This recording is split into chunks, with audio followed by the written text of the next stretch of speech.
Thank you. Thank you very much, sir. Good afternoon, everyone. Good afternoon, students.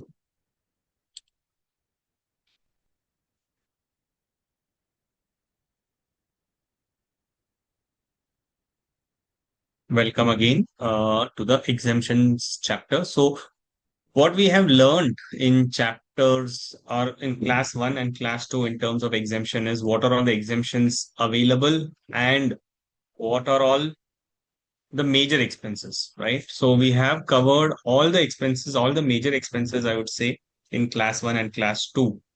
And that is a major exemptions. Now we have other exemptions which are also important. Now those exemptions, what you have learned, like charitable organizations, that itself was very huge. Now we'll see there are some smaller exemptions, but uh, you can't like leave away any exemptions within the exemption chapter. If you're leaving away the chapter itself, that's a separate issue. But if you are reading this exemption, you have to read all the exemptions. Okay, because in one question, any number of varieties of exemptions may come in. Now, which variety will come in, we don't know. So you will have to read and understand everything. Yes, good evening, Aditi. Aditi is having a question. Any others or whoever is having any question, they can pose. Aditi's question is, sir, whether exemptions from GST, goods and services comes in input tax credit calculation or is in time of supply or value of supply and further chapters after input tax credit. So it is not part of any time of supply or value of supply. It is there as a separate independent chapter. Okay, just go through your material. You'll find that exemption is a separate chapter.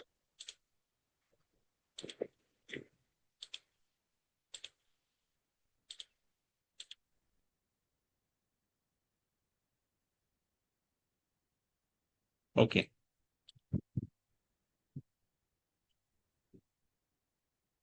So let's go to the exemptions from where we had left. So what was the last exemption we had read? We had read on this passenger transport services, right? Now transportation of passengers also we understood. Then transportation of goods also we have understood. There are various exemptions which is available. Then we understood that what happens in case of corporate buses. If it is stage carrier, then it is exempted, right? But if it is not stage carriage, if it's a contract carriage, then it is taxable. Then we understood the right to admission to the museums and other places wherever we do the entry. When we enter some place, will it be exempt or no? ये भी हमको समझ में आ गया, correct? यहां तक हम समझ गए हैं. अभी नया एग्जेम्पशन समझेंगे. अब तक क्लियर है पूरा? Right of admission to various events, right? ठीक है. तो अभी नेक्स्ट एग्जेम्पशन में चलते हैं, which is exemption in terms of RWA. What is RWA? Residential Welfare Associations. काफी सारे associations होते हैं, but the exemption is given only to residential welfare associations. What is a residential welfare association? Can someone put some thoughts on it? What is your understanding of residential welfare association?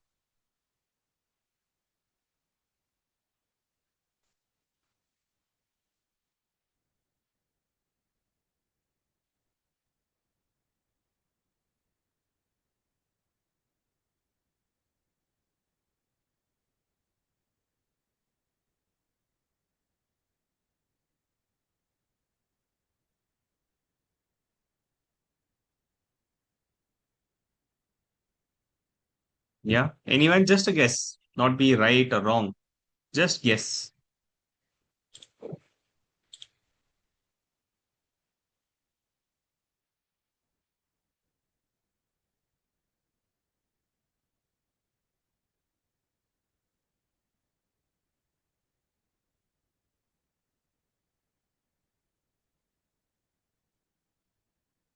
Related to housing, the body. Yeah, someone has raised the hand.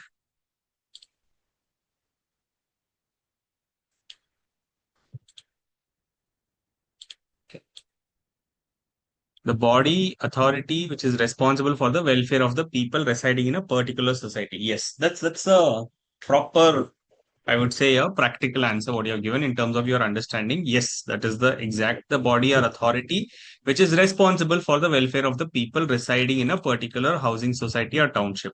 And Prerna is saying which works for the betterment of the resident people within its vicinity or within its community. You're all right, right? So you have a apartment or you have a house within a particular society. Now, that society is called as a society because it has people and people will be people will be uh, residing over there, and there is some maintenance which will come up. So each individual person cannot go, so they will form a association, and this will be not a normal association like you have trade association, you have chartered accountants association, you have students association. Those are all different, but this association is not for the purpose of trade or something. This is for the purpose of welfare of its members. Okay, so this will be doing welfare for its members. That's why it's called as residential welfare association. Brigade Residential Welfare Association, Manyata Residential Welfare Association. Like that, the apartment's name will be there and the Residential Welfare Association name is associated with it. Which means what? It will collect money from its members and then it will utilize it only for the purpose of welfare of its members. So that is a Residential Welfare Association. Now, when you live in an apartment, you have to pay maintenance charges and all. Correct? You have to pay rent if you're going for a rental one, and you have to pay maintenance charges. The maintenance charges goes to the welfare association, right? And if you have owned it, if you're an owner of it, even then you have to pay because irrespective of whether it's a rented property or a bought out property or bought it, still you have to do the upkeep and maintenance, correct, of the association of the common premises of the uh, places which is commonly used and something which is dedicated for the members, like a clubhouse, gym, uh, community center. Like if there are big apartments, you'll find that there are a lot of amenities which is being provided. So this has to be handed over by the builder to a residential welfare association, and this residential welfare association will be responsible for the maintenance and upkeep of this common facilities. Like Gokuldam Society, very nice. The most touching to your heart association. Yes, Gokuldam Society, very nice. So now these members who are there in this Gokuldam Society, they will have to pay some monthly maintenance charges. Okay. Now the question came on this monthly maintenance charges which is being paid. Is GST leviable or no? Then there were a lot of queries, there were a lot of judgments. The famous judgment was Kolkata High Court, Kolkata Association, Kolkata Club. Kolkata Club is a club which they filed a case up to the Supreme Court. And then the Supreme Court said the members and the association is one and the same. How is the association formed? It is formed by the members. And association is for the benefit of members. Whatever you pay to the association, it is equivalent to paying to yourself. So, in the service tax law, the famous case of Calcutta Club decided by the Supreme Court said that no, the members and the association are the one. So, you do not have to collect service tax. But in GST also, there are a lot of cases going on. Few cases are against it, but still, as of now, for our exams and for our academic purposes, we will see that yes, this is not correct. And what we have to do is for the purpose of association, for the purpose of any associations, we will have to pay GST. Now, how much is the GST we'll pay? Firstly, we have to see the limit. We know the limit, right? For services, the limit is 20 lakhs. So a welfare association provides services to its members. What does it do? It collects money, does the upkeep, does the maintenance, pays the security, pays the water bill. These are the activities which the welfare association does it. Correct? So since the welfare association does all of these activities, it's a service component. So for limit, in case of normal stage, it's 20 lakhs, and in case of special stage, it is 10 lakhs. So you have to see that limit, whether the collection which is made by the society is up to that limit. If it is up to that limit, then they don't have to pay. Okay. So firstly, here is the point what I'm trying to drive is that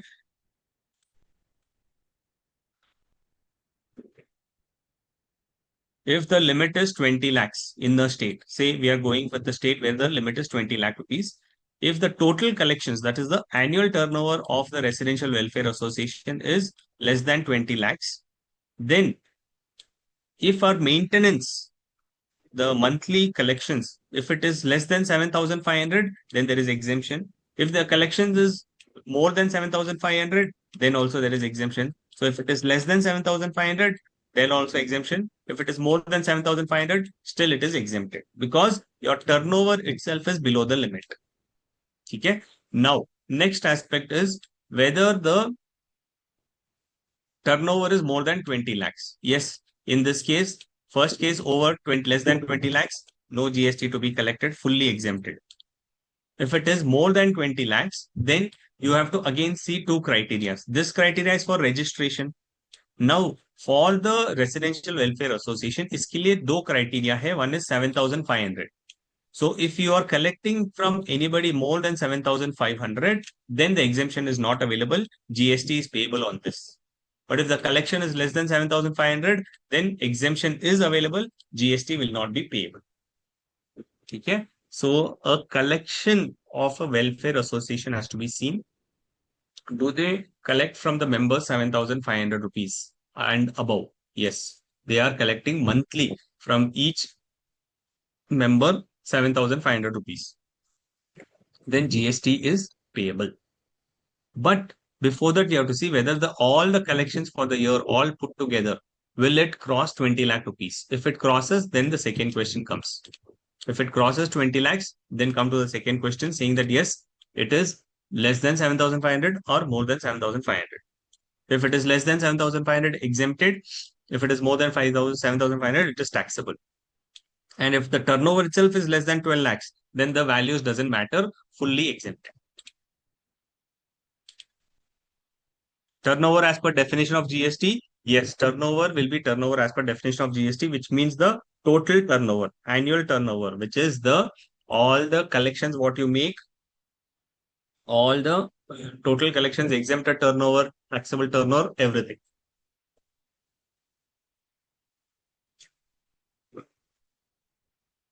Is it clear till here?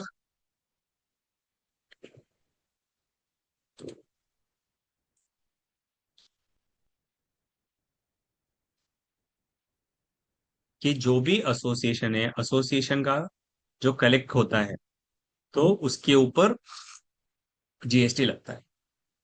This limit is 7,500 is to be checked per flat per month.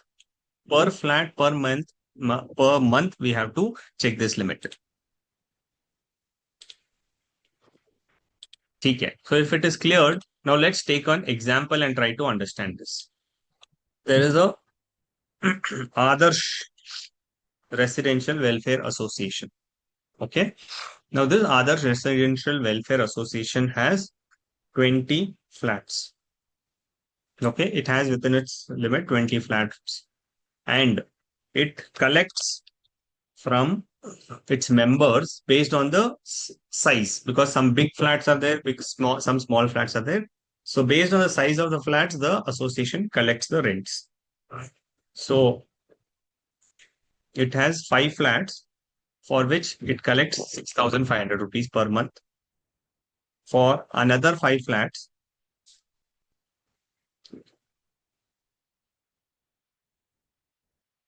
they are little bigger flats. So there they collect 8,000 rupees per month. For another 5 flats, they collect 8,500. And for the balance 5 flats, they collect 9,500 rupees. So you tell me whether on which flat GST has to be collected.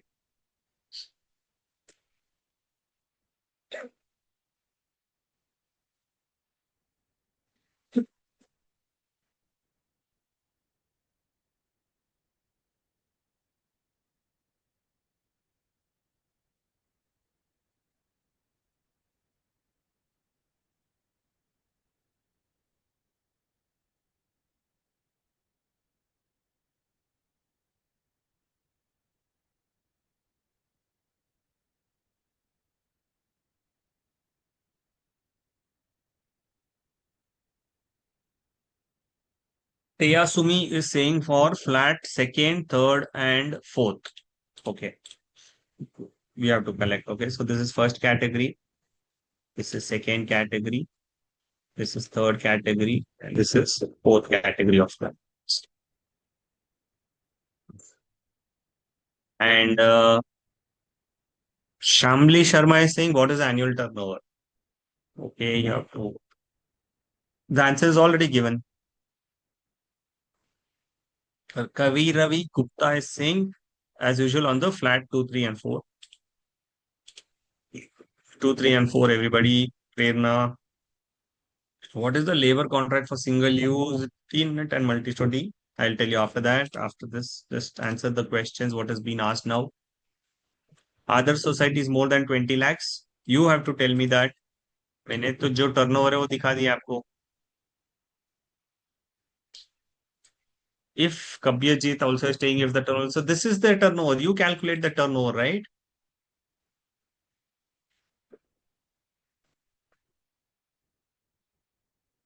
$2.500. What is this, Teyasumi?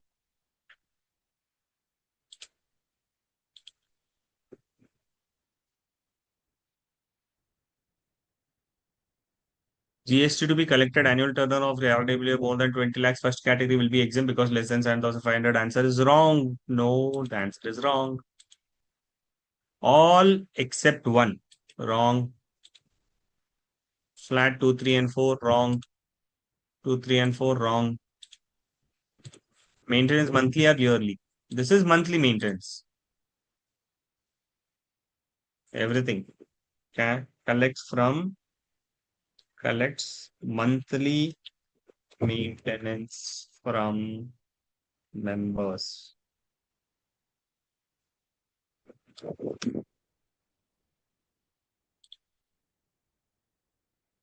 Aha, Jaya Manocha is given a good answer. All exempt. Very nice. Sweet, lovely answer. Nandini Shukla is saying first will be exempt and rest will be applied. Wrong. It is none amounting. Jaya, your answer is right, but your calculation is wrong. Kabyajit Chakravarti, yes, very good, very good. Your answer is correct. हाँ शामलीन अभी समझ में आया. Everything is annual turnover is less than 20 lakhs, so everything is exempt. Correct. Yes. थोड़ा time लगा लेकिन पता चल गया लोगों को. Nice. Correct Nitya, correct Tanu Vishwakarma. No GST will be charged. Correct. It's just matter of time, right? If you give time, you will get the correct answer. Good. So in this case, all are exempted because इसका turnover ही 20 lakhs के नीचे है. Okay, so turnover we have to calculate 6,500 एक member का एक महीने में. So like that, you have to see what is the annual turnover. And in our case, the annual turnover is 19.5 lakhs. So it is completely exempted. Okay. So next year they saw that nahi, thoda rent maintenance is not working out. So we have to increase the maintenance.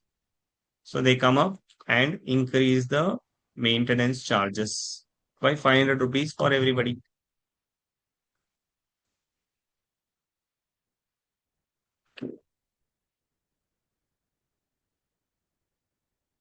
Yeah.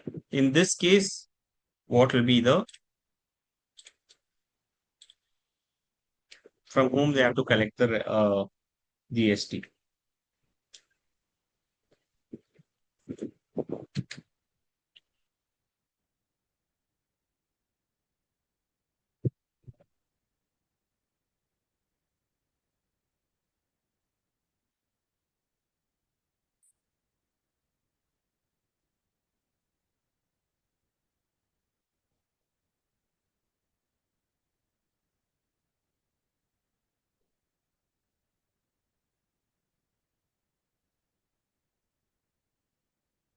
Kuldeep is saying 2, 3, and 4. क्यों भैया? Exempt because turnover is 1,20,000. Oh my God, Nandini, where did the turnover come as 1,20,000 rupees? Pooja is saying 234. Adil Khan, correct. 234. Indrani, 234. Mrs. Indrani. Divya is saying all exempt because annual turnover is no, no. Now do you tell me? Now, how is it exempt?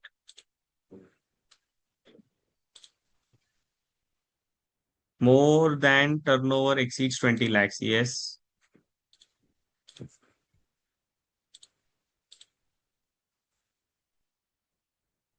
right. Jaya Manocha is now getting the correct answer. 20 lakh 70,000. One is exempt. Right.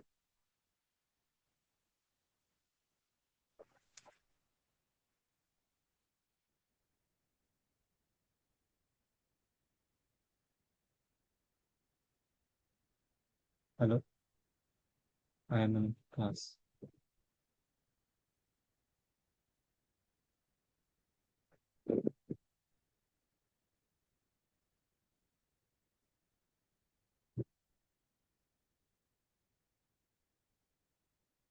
20 lakh 7,000. Yes. And first is exempt since the amount is less than 7,500. Yes, you got it right. I think most of you all have got it right this time.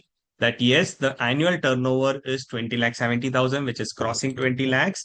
And we have to collect GST from flat owners who are owners of flat number 2, flat number 3, flat number 4. Flat number 1, small flat owners will get exempted because the value is less than 7,500. The important thing to be noted here is even if the value is 7,500, above 7,500, they will not get exemption up to 7,500. Balance पे pay करना पड़ेगा, वैसा नहीं है.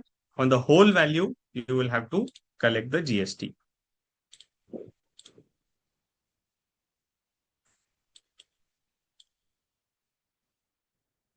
Teyasumi saying all are exempted. How come they are all exempted?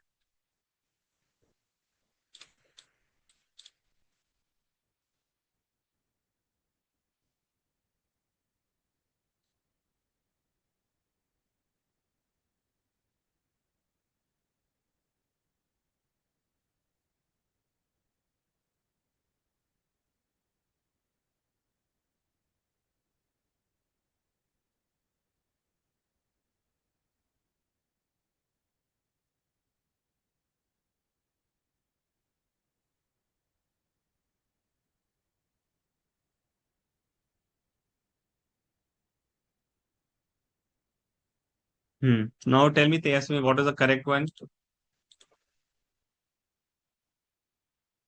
Correct, correct, Pooja. Now the turnover is more than 20 lakhs. So collect from 234. Okay. Now the follow-up question is,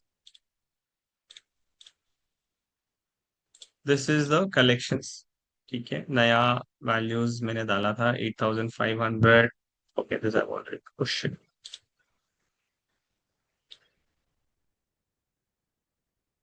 Okay, these were the values. Now you tell me there is Mr. A, who is the flat owner of the first category of flat. Okay, he has paid, he is in this first category. So he has paid 14,000 as maintenance. Okay, and he's having two flats. He's in the first category, which means he has to pay, he has a small house, he has to pay rent of 7,000 rupees per month. So he's paying 14,000 since he has two flats. And there is Mr. B, who is still having two flats, and he is under the second category.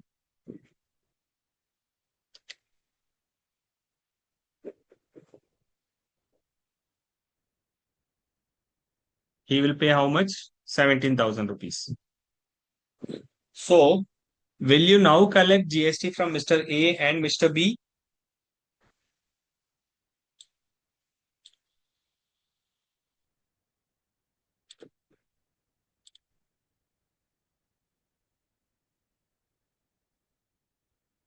So, if one RWA, good question, Kuldeep. If RWA become liable and next year the total turnover is reduced to 20 lakhs, then they are exempt? No.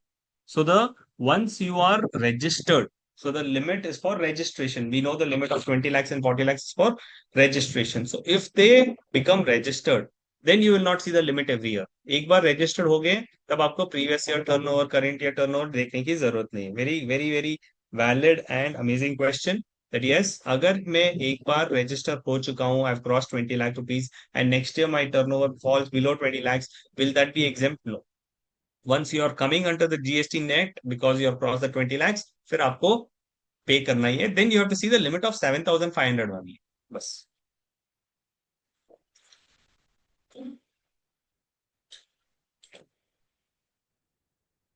Only from B. A से आप नहीं collect करेंगे. A से आपका और limit हो गया ना. We said 7,500 है और यहाँ पे 14,000 आ गया है. Why will you not collect still from Mr. A? Because it is treated as separate flat. Very nice. Not on member. Correct. Adil Khan is saying Mr. A will get exempt because charge on per flat is 7,000 rupees and the charge is on a flat basis, not on a per member basis. Right.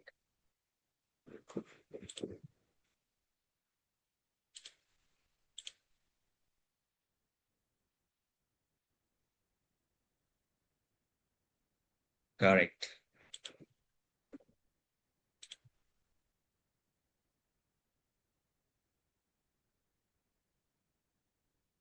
Okay. No, yes. So everyone has understood this clearly, Abhi, right?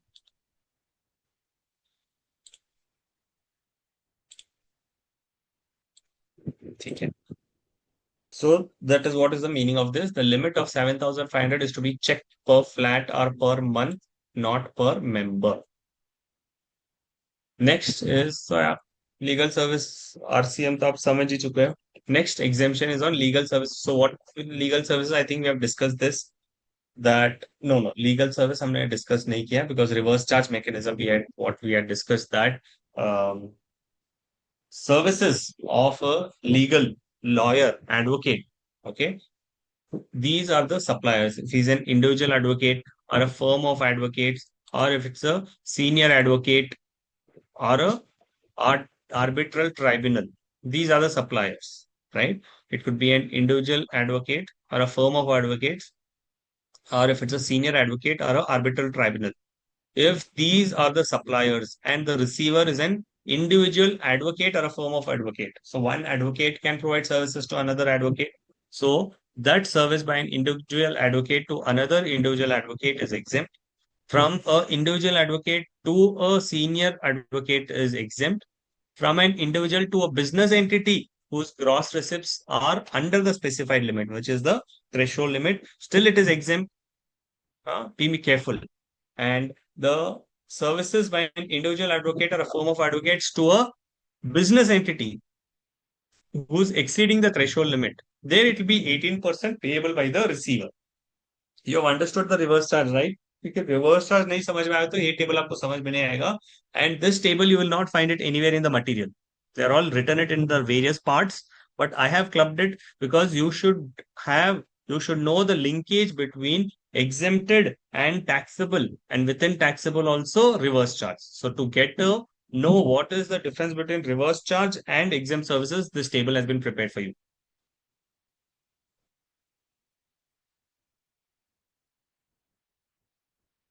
Clear है?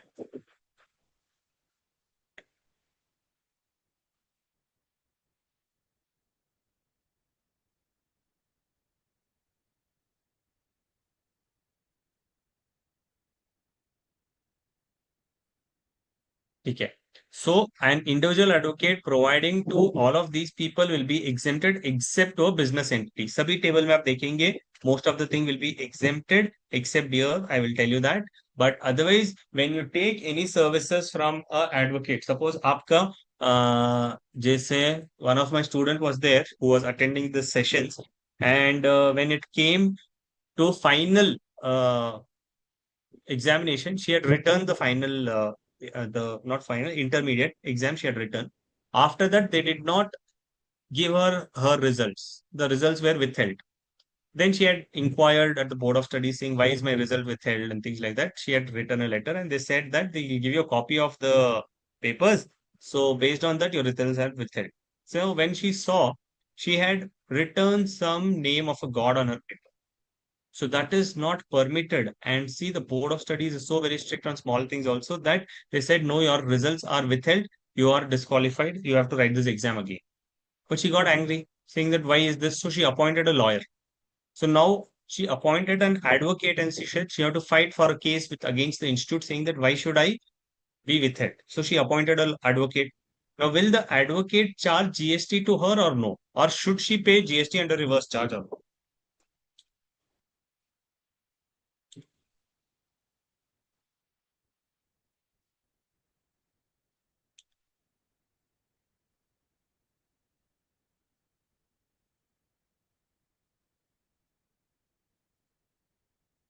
Nandini Shukla is saying RCM.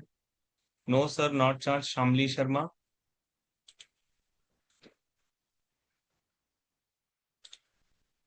Kuldeep Nagar is also saying exempt. Ashlesha is saying exempt. Yeah, Ashlesha is also hinting me, say that, see that, sir, that it is under the last column. Right. She will pay directly to the government or RCM. No, no, no, no, no, no, no. Charge GST, but FCM.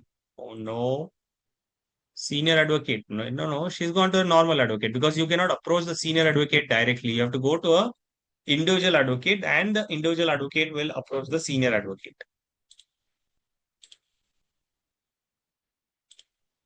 Indrani, Mrs. Indrani is saying no. RCM means Santosh Kumar. We had discussed RCM in the last session and there is a separate recording also available, right? On the RCM. Under charging provision, you go and watch the video, you will get to know what is RCM. RCM is reverse charge mechanism. No GST exempt, Adil Khan. Yes, she will pay. Kaise Amar Bhai? How will she pay? Tanu Vishwakarma is saying she is an individual, so it is exempt, right?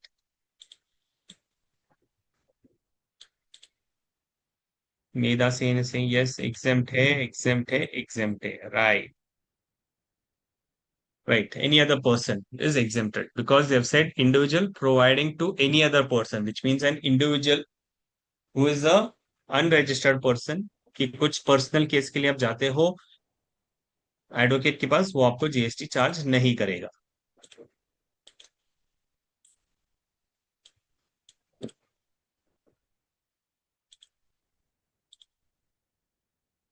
Right ठीक है next a senior advocate if he provides services to another individual advocate if an individual provides to individual fine individual to senior is also fine exempted but senior to an individual or from one senior advocate to another senior advocate it will be taxable because उसका exemption नहीं दिया गया when a senior advocate provides services to a individual advocate or another senior advocate then he will have to charge GST. Otherwise, everything else is same. To any business entity below limit exempt, central government, state government exempt, any other person exempt. To another business, then business have to pay under reverse charge mechanism. Arbitral tribunal provides services to an individual advocate or a senior advocate or to a business entity is taxable. Everything else is exempted. And when it is business entity who's crossed the limit, then it is under reverse charge mechanism.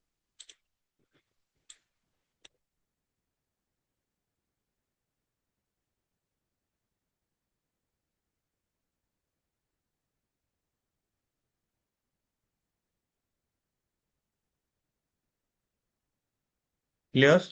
Advocate services.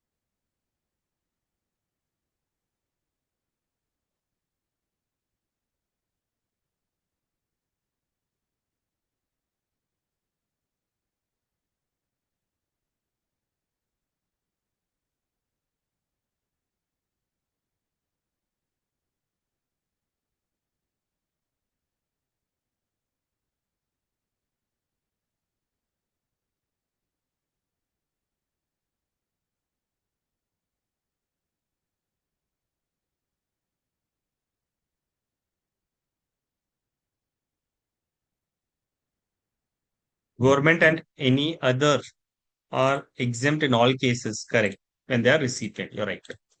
ठीक है. So that was on advocate services and reverse charge and exemption on that. Next exemption is services by banking services. That is, under banking services, what are all the services which would become exempted? What is this arbitral tribunal? Yeah, it is like a court, not a proper court where the procedure follows. It is a arbitration where it tries to settle the dispute between the two parties. Like if there's any contract and if there's any defect in the contract or some performance has not happened, you'll mention in the contract itself that for the purpose of any kind of disputes, we will reach out to a arbitral tribunal, and who will be the arbitral person, that will also be mentioned. So if there's any, yeah, you can call arbitral tribunal as a mediator also. Little technical difference is there, because mediator tries to mediate. Arbitral tribunal doesn't try to mediate. They try to listen to both of them and give a solution based on their conditions, because that is, arbiter is appointed only for them. Like a judge is appointed for any cases which are public files. Arbiter is appointed for specific cases itself. Okay. So he will be an arbitral tribunal in that case.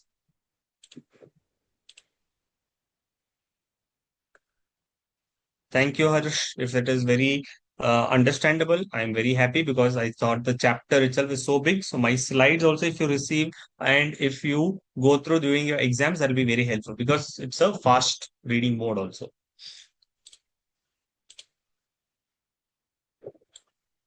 Yes, legal services cover civil, family, and criminal case. Yes, everything, whatever an advocate does, everything what an advocate does, everything is covered here.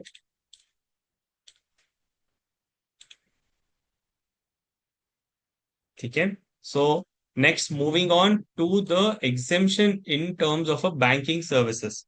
What all services are exempted as a banker? कि bank services में कौन सी चीजें exempted होती है.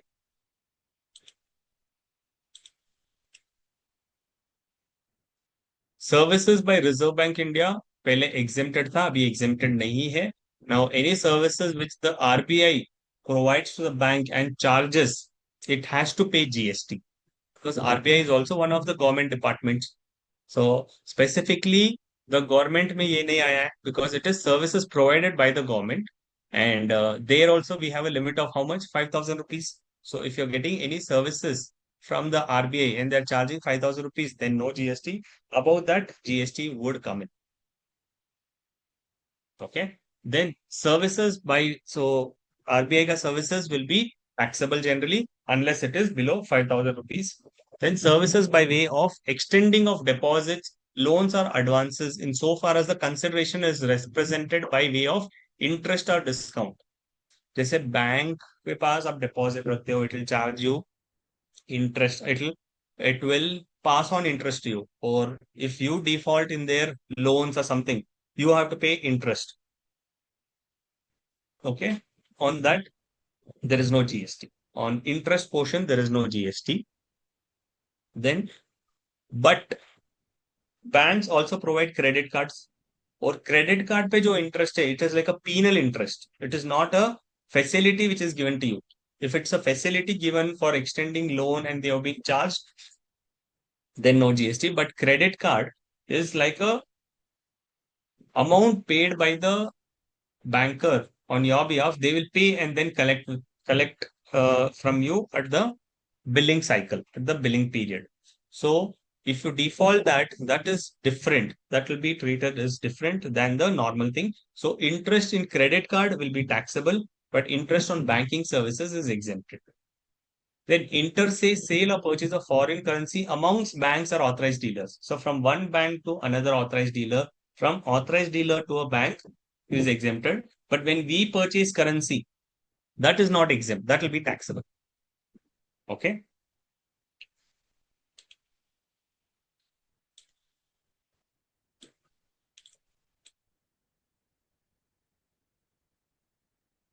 Then services provided by a banking company to a basic savings bank account under the Pradhan Mantri Jan Dhan Yojana. this Pradhan Mantri Jan Dhan Yojana that they had started off saying that anybody can come give your Aadhaar card and open a bank account. So a lot of people got affiliated and joined the banking system. So for them, if there is any services provided by the bank and they're charging something, there they will not charge any GST. जैसे आपने देखा होगा कि आपके bank में SMS charges, okay, quarterly some charges they will mention for updating, communicating charges. So if it is 5 rupees, the bank will charge 5 rupees 90 paisa from our bank account because that 90 paisa is 18% of that 5 rupees. So on such charges, GST is being charged. But for a PM, Pradhan Mantri Jan Dhan Yojana account holder, there you will find GST is not being charged because government said ki this is for a Aam Aadmi and on this they should not get burdened. So don't charge GST on that. So they're not charging on that transactions. Then services by acquiring by bank in relation to settlement of an amount up to 2,000 rupees. You give a check you will give a check from your bank. Say your bank is, which is your bank? You have your respective banks. From your bank, you will give a check to me. I will deposit in my bank account. Correct? Suppose you are having a Axis bank account. From an Axis bank, you have an account, you will get a check. That check you'll give it to me for 5,000 rupees you've given me. You had to pay me some amount, so you've given me a check. Now that 5,000 rupees ka check, I will deposit in my Indian bank. Now, how will the Indian bank pay to my account? Because when I deposit the check, the amount gets credited to my account. How will the Indian bank get the money? Indian bank will take this check and then go to the your bank, which is your Indian bank. No, you have which bank? I said Axis Bank. Yeah. So my Indian bank will clear the check and give it to the your Axis Bank and tell this is a check I've received from your account holder, so clear this. So my bank, which is the bank which I have deposited to check, they have to take on extra effort and go to your bank and get it cleared, right? So for that they may charge something. So any services by an acquiring bank in relation to settlement of an account, if the check amount is less than 2,000 rupees, any charges they charge will be exempted. Above 2,000 rupees, if the value is there, okay, then they will charge something that will be taxable. So here it is not on the bank charges transactions per se, it is on the amount per se. So what is the amount, okay, which is being cleared? If the bank is clearing amount of up to 2,000 rupees wala transaction, then it is exempted. About 2,000 rupees, it is taxable. Clear?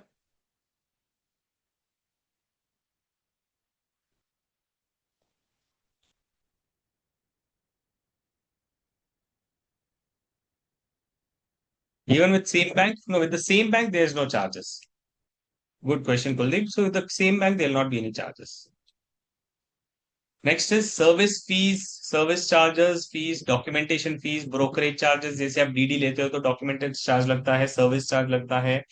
Any kind of statement you have to take print out, they will charge document charges, brokerage charges. Sometimes they do some brokerage activities, any administrative charges, such other charges collected above interest is taxable. तो इसीलिए आप देखेंगे आपके interest तो आपको पूरा दे दिया गया जाता है, उसके ऊपर जीएसटी नहीं लगता है, but on all other charges there is a levy of GST on check discounting to the extent of discount, it is exempted. Okay, so you have a check received on the dated of 30th September. But you cannot wait till 30th September. You will tell the bank, see boss, I've got this check. Cheque मुझे मिल गया, अभी इसको आप clear करो. Bank will tell no cheque के ऊपर date ही 30th है, how can I clear it today? Before that I can not clear. So you will tell, see boss, the other person has to pay me, he will pay me, you don't worry, but I can't wait till 30th. So you do one thing, keep this check and give me the amount in advance. On the 30th, if the check gets bounced, you take the money directly. If that check gets cleared, if it doesn't get cleared, I will pay you. So this is called check discounting, which means that before the date of the check itself, you are clearing the check. So to clear this, the banker is taking some risk. And for taking this risk, they will levy something called as a check discounting charges. Okay. Now this check discounting is exempted to the extent of discount. So whatever discount you have given, say if the check was for 10,000 rupees, bank will say, you need a check is 10,000 rupees, but since I'm discounting it, I will charge 500 rupees and I will pay you 9,500 rupees. So मैंने check तो 10,000 का दिया है, मुझे हाथ में आया 9,500, क्योंकि 500 रुपए क्या है, bankers discounting charges. So to the extent of this 500 rupees, it is exempted. ठीक है. Late payment for payment of credit card bills will be taxable. Late payment charges is all taxable. Bill of exchange is little different, and this is check discounting. This is different, and that is different.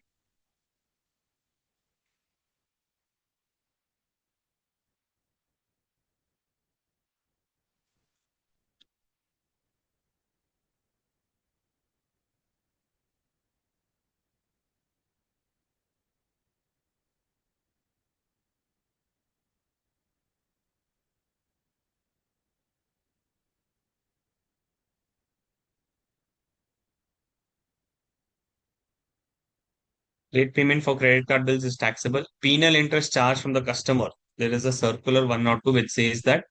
I will read out the circular 1 minute.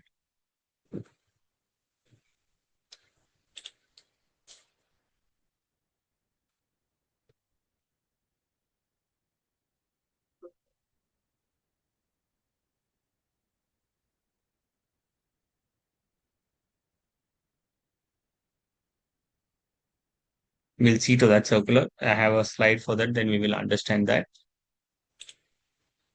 Services for foreign exchange to general public will be taxable. So what I said, any forex transaction from one banker to another banking or a forex agent, services by way of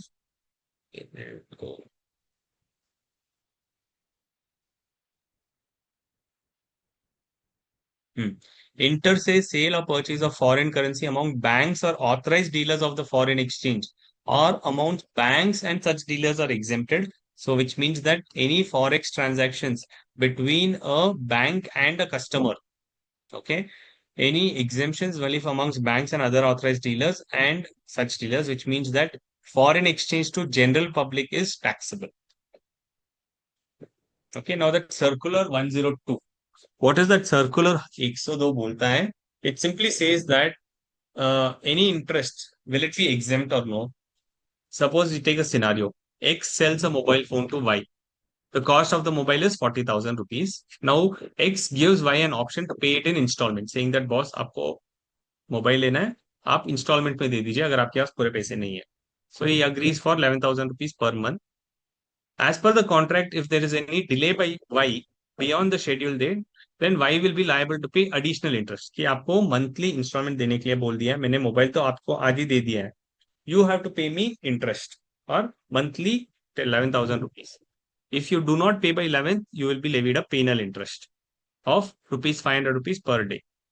Now, in some instances, X is charging Y rupees 40,000 for the mobile and is issuing separate invoice for providing the services of loan. It's like loan, right? You're giving the mobile also and you're giving him loan also, giving him the facility also, saying that, okay, you agreed to take the loan from me. So what will be that? He will charge two invoices. In some, he will charge, because the value of the mobile is 40,000 rupees, 40,000 का invoice दिया, and जो भी service charges है in terms of interest जो मैं pay करूंगा, that is separate, right? So the consideration for which is the interest of 2.5% per month and additional 500 rupees for each delay. That is the consideration. Now, as per the provisions of 15D, which you have understood in terms of valuations में कहा गया कि the amount of penal interest is to be included in the value of supply. इसीलिए the transaction between X and Y is for supply of taxable goods, that is mobile phone. Accordingly, the penal interest would be taxable as it would be included in the value of mobile, irrespective of the manner of invoicing. So ये जो भी invoice है, the invoice is for 40,000 rupees, but valuation rules हमको समझाता है we get a clear understanding from the valuation rules that apart from mobile charges, whatever is the additional amount we are getting, that also has to be added to the value. So इस case में हमको 11,000 rupees के ऊपर GST पे करना पड़ेगा. ठीक है. And second, X sells a mobile to Y. The cost of the mobile is again 40,000. Y has the option to avail a loan for purchasing the mobile from ABC. मतलब it has an option. So term of the loan from ABC allows Y a period of 4 months to repay and additional interest of 1.25% for any delay in payment. Here, because here it is optional, there it is compulsory क्योंकि उसको bundle कर दिया गया है. यहाँ पे optional है. Since it is optional, the additional or penal interest is charged for a transaction between Y and ABC Limited, and the same is covered under serial number 27, which says that the penal interest which is charged on a transaction between Y would not be subject to GST as the same is covered under the exemption. So the value of mobile will be 40,000 rupees itself. In the first case, it is bundled. In this case, it is separate. That value of the mobile is separate and the loan transaction is separate.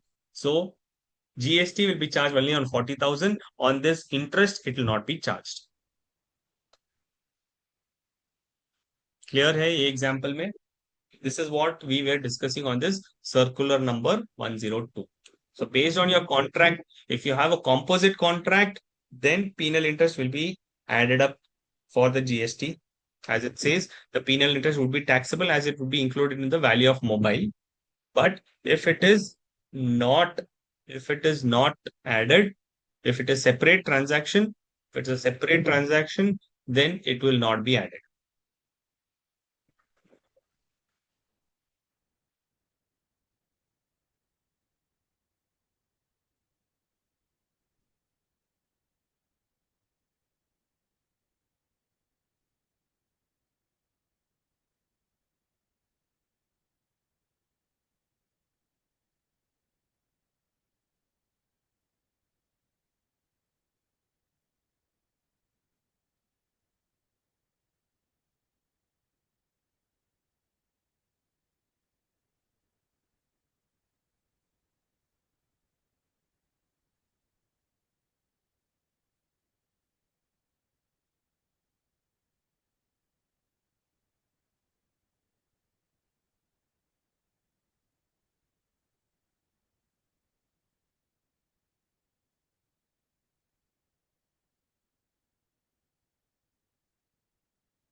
Yes, Medha, after the class I will send you, आपको PDF मिल जाएगा, पूरे PPT का ही मिल जाएगा. Correct. Penal interest will be taxable if it is a part of a consolidated transaction. No, this notification number and date you don't have to write, Mustafa.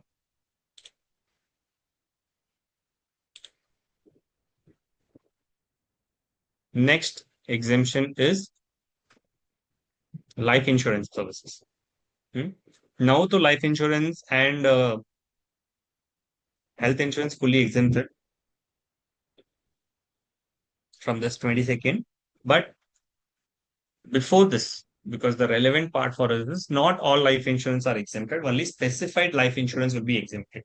What are those specified life insurance? Service of life insurance business provided by way of annuity under the National Pension Scheme regulated by the Pension Fund Regulatory and Development Authority. So only those life insurance which is provided by way and of annuity under the national pension scheme. Services of life insurance agreed by the army naval and air force, जो army naval और air force officers होते हैं उनके लिए special insurance होता है, that is also exempted. अपने general insurance exempted नहीं थे. ठीक है.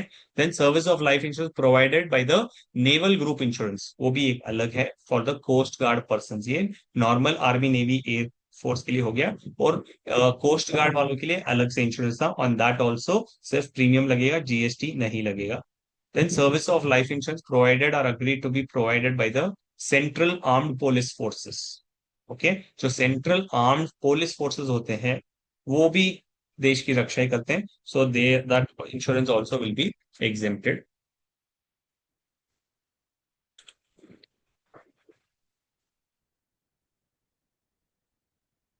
Then service of life insurance provided under the following schemes. Now, जो भी हमको मिलता है life insurance from the private agencies, आप एलआईसी से लेते हो वगैरह, that will be Sibal. But specified services, certified specified life insurance services provided by the government will be exempted. Now all life insurance are exempt, so that, so what now? Now मतलब अभी यार, अभी जो है परसों ही 56 जीएसटी काउंसिल का meeting था, उसमें दे हैव डिसाइडेड कि फ्रॉम 22nd ऑनवर्ड्स, आज क्या है, 11 तारीख है, from 22nd onwards new insurance what ever you by, that will be exempted, उसके ऊपर जीएसटी नहीं लगेगा. बट अपने एग्जाम के लिए एंड आज के डेट तक, टू 22 सितंबर, तो आपको जीएसटी पे करना ही पड़ेगा.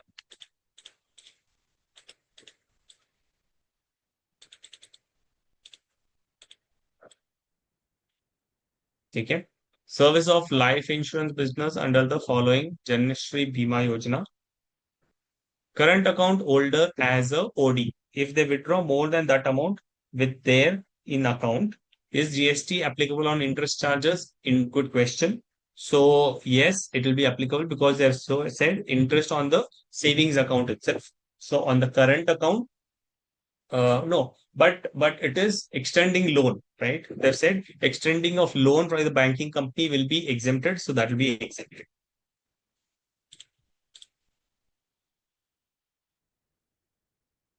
So these government schemes, Janashri Bima Yojana, Aam Aadmi Bima Yojana, we are all part of this, if you remember, right? We are all part of this. You have to tell me how are we part of this? Pradhan Mantri Jeevan Jyoti Bima Yojana, Pradhan Mantri Jan Dhan Yojana, Pradhan Mantri Vay Vyanjan Yojana.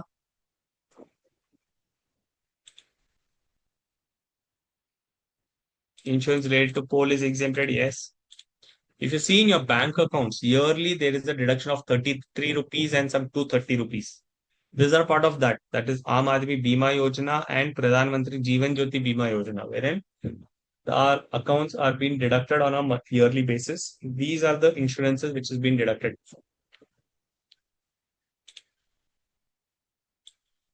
Correct. All life insurance taxable except the things which we are specifying here, Mustafa.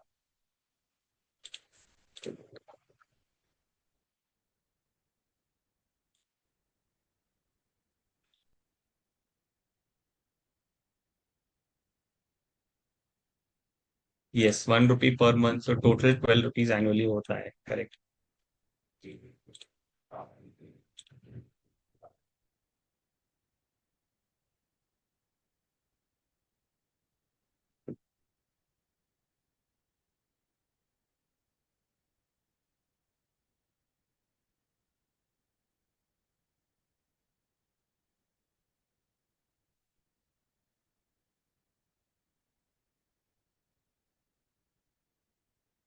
Then that was life insurance. Now under the general insurance. General insurance में hut insurance, cattle insurance, insurance of the tribals, Janata personal accident, group personal accident, agriculture pump set, and premium collected on export credit insurance, restructured water. So this there's nothing much to explain. जो भी है insurance policies है, इसको याद कीजिए आप. अगर आपको क्वेश्चन में पूछते हैं कि ये इंश्योरेंस है, if it is matching, then exemption मिल जाएगा.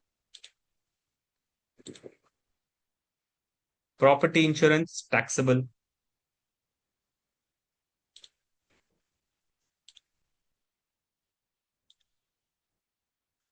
Charges paid on prepayment of loan. Is GST charged on that? Prepayment on loan? No. On the charges, prepayment foreclosure charges, actually, they're not supposed to levy itself. RBI has given a clarification that foreclosure of loan is not a penalty, so you don't have to charge any penal charges. Earlier, banks used to charge, right? Now, RBI has given a clear instruction that if somebody pays well in advance, you cannot make him punished by charging additional charges. So that has you can't do that. So there is no charges now for pre-closure.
Who is going to pay and how RCM or FCM of insurance holders? So there is no RCM nor FCM now.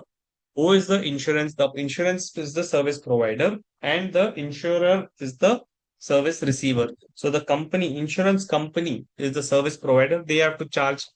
Now they are saying that you don't have to charge. You have only collect the premium amount and that's it. आप in services पे GST collect नहीं करेंगे. Clear, Mustafa?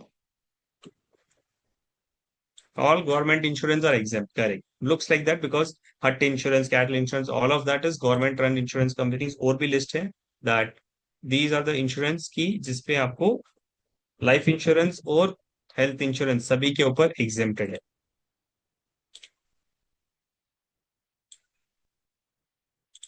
Yeah, if you have RuPay card, which also covers death and accident, so they will kind of consolidate it और उसके लिए अलग से premium charge नहीं करते हैं. If they are charging separate premium, then GST will come in. Since it is a complementary thing, no separate charge is covered, no GST. Wherever, please understand, wherever there is a consideration, there GST comes in. If there is no consideration, no taxes.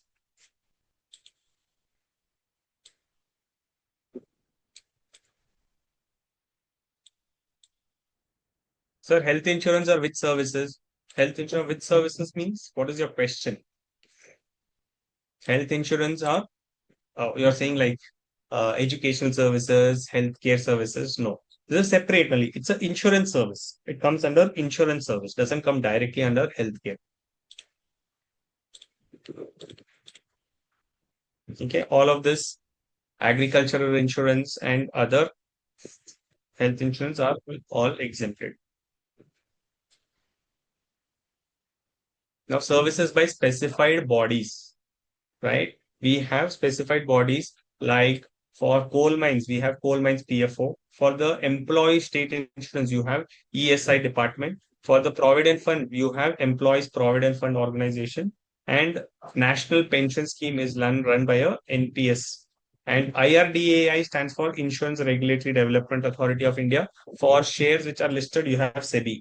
So all of this were exempted. Now they've said, no, not nothing doing. We'll remove the exemptions. Slowly they're removing. SEBI and IRDAI providing services will be taxable. It will not be exempt. Other four are still continuing under exemption.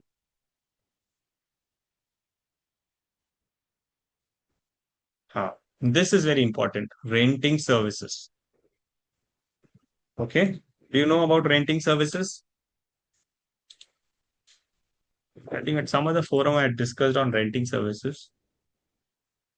Are you aware of renting services?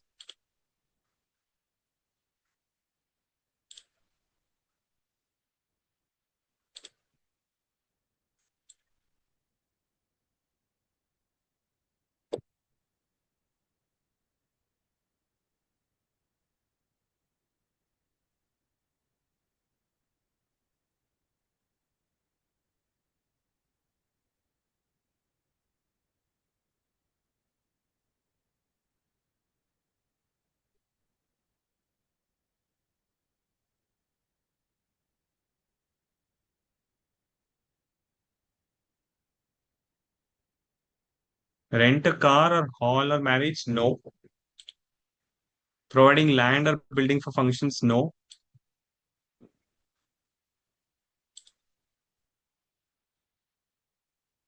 Yes, Medha, you will get this PDF. Under RCM, we had studied. Correct. Under RCM, very nice remembrance, Tanno Vishwakarma.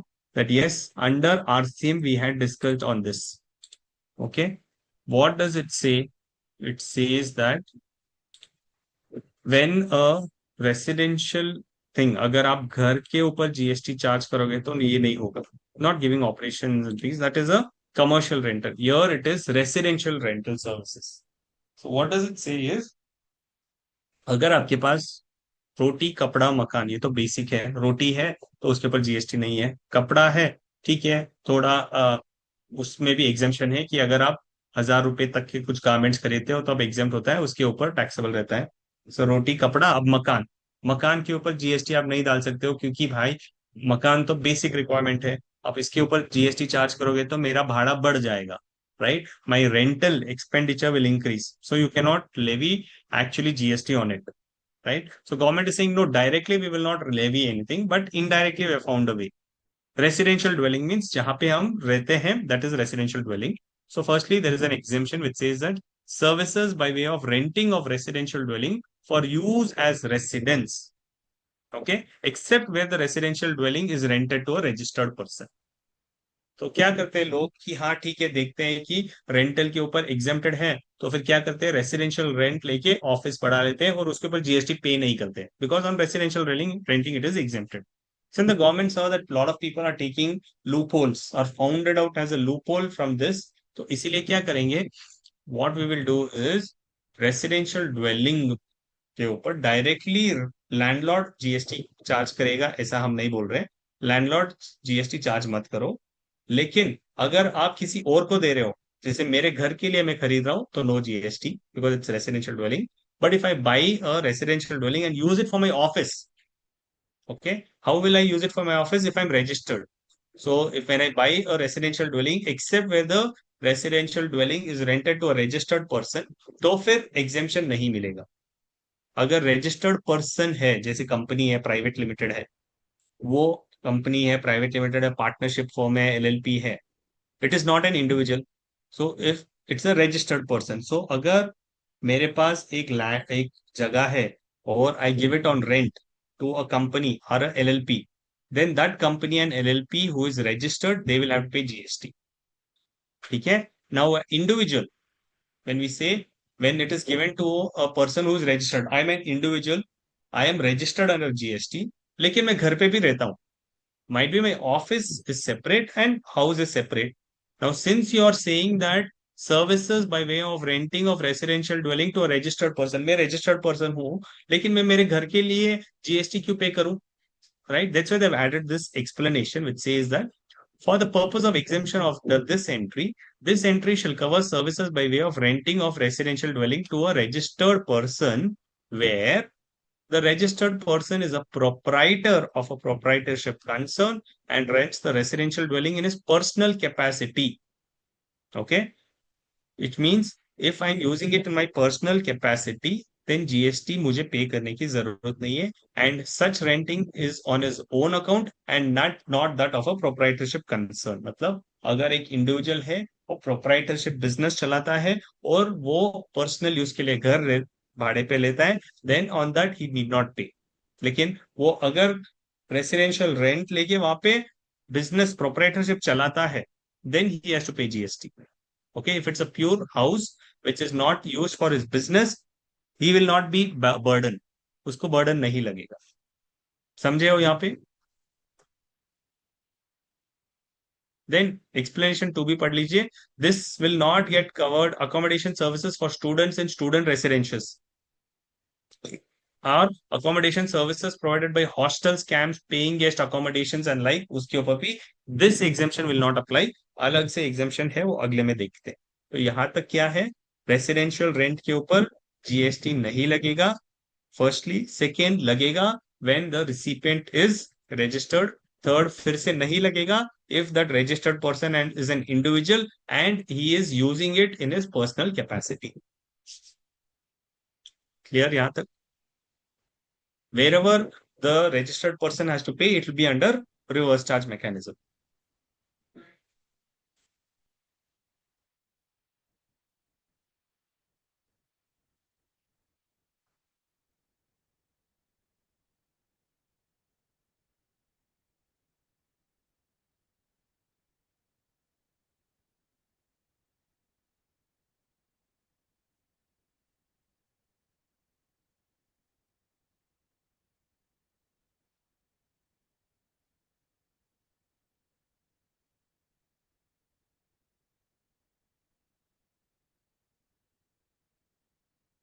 Very good question, Arun Sagar. When we book any trip to Rapido, Uber, Ola, Uber, they cover accident insurance. Is this also taxable? Yes, because it's a private insurance, not a government insurance. So that will be definitely be taxable.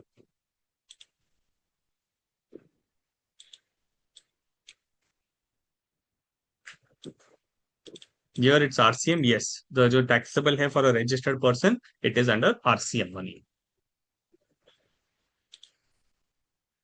Good question.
If both partners are registered, then both partners are registered. I didn't understand. Can you elaborate your question?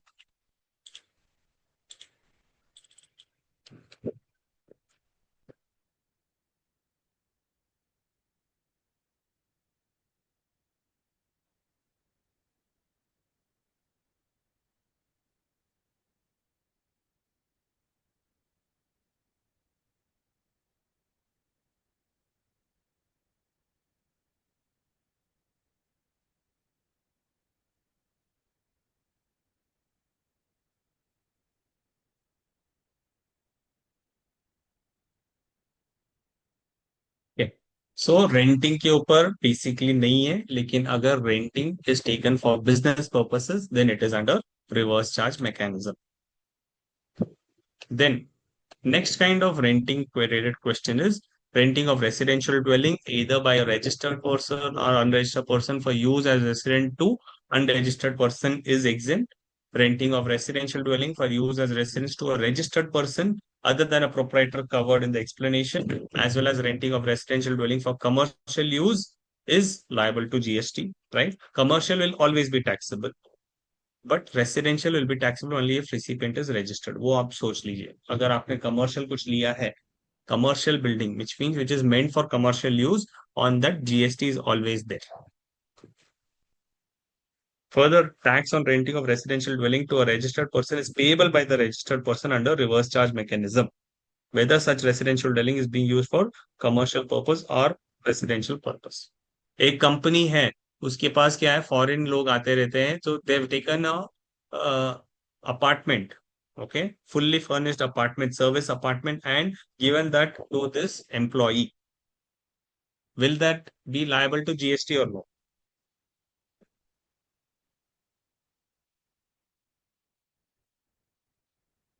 Service apartment by a company taken on rent and given to an employee because they cannot accommodate him in a hotel, so they've taken a service apartment. Liable, Meda is saying good, correct. So it will be liable because exactly that is what they want to tax now. That any residential dwelling, if you are taking in and you're using it for if for any purpose, but if you're a business who's registered under GST, like this employee you're taking and giving it to him, he will stay there, right? So it will be liable. Correct, Mr. Prince Mandal.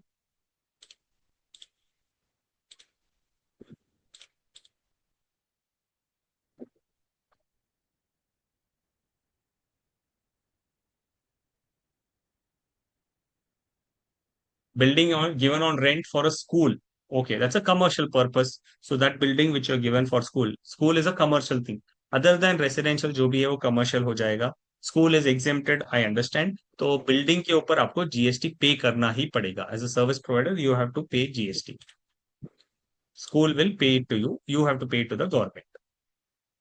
Then there were some exemptions, right? कुछ निकाले गए थे वो यहाँ पे tax हो जाएंगे. That any service of accommodation services having value of supply less than or equal to 25,000 rupees per month per person per month, provided that the accommodation and service is supplied for a minimum continuous period of 90 days, is exempted. This all applies to students. Students जाएंगे PG में stay करेंगे. When they go out of station, they go for articleship. So we see a lot of PGs charging them some amount for food, for stay and everything. तो अगर PG वाले भी rent के ऊपर GST charge करेंगे, then it become very costly. So that's why they've said that we will give a exemption. What will be the exemption? कि अगर आप कुछ accommodation देते हो to a student and you're charging any amount less than 25,000 rupees, 20,000 rupees, sorry, not 25. I think it should be 25.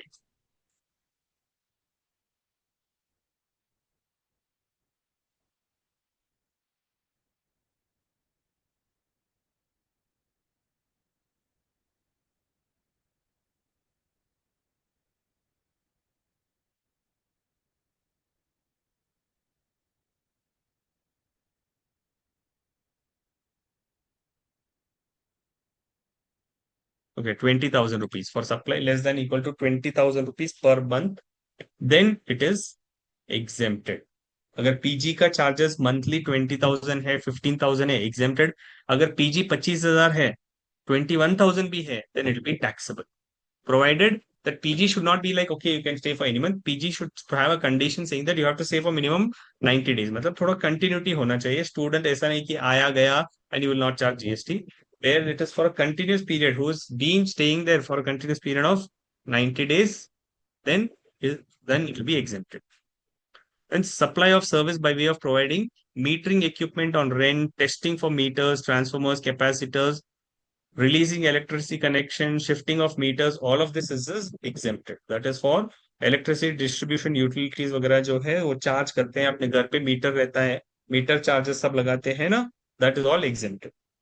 Okay, so individual rent exempted, PG also exempted up to 20,000 rupees अगर collect करते हो तो.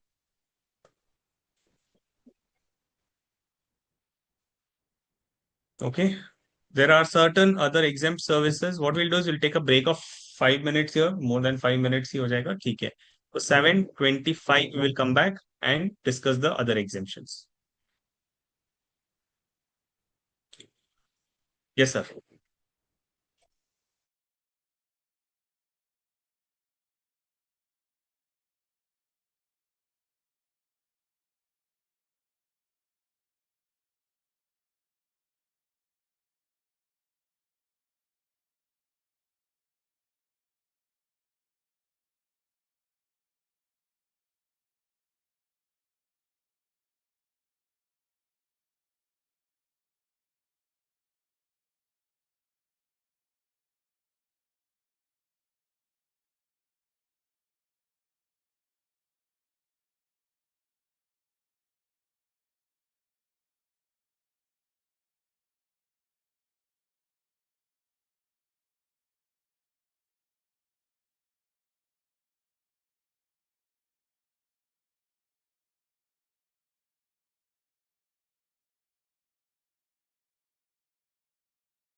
So we can continue. Okay. So the other exempt services which are relevant where we were continuing is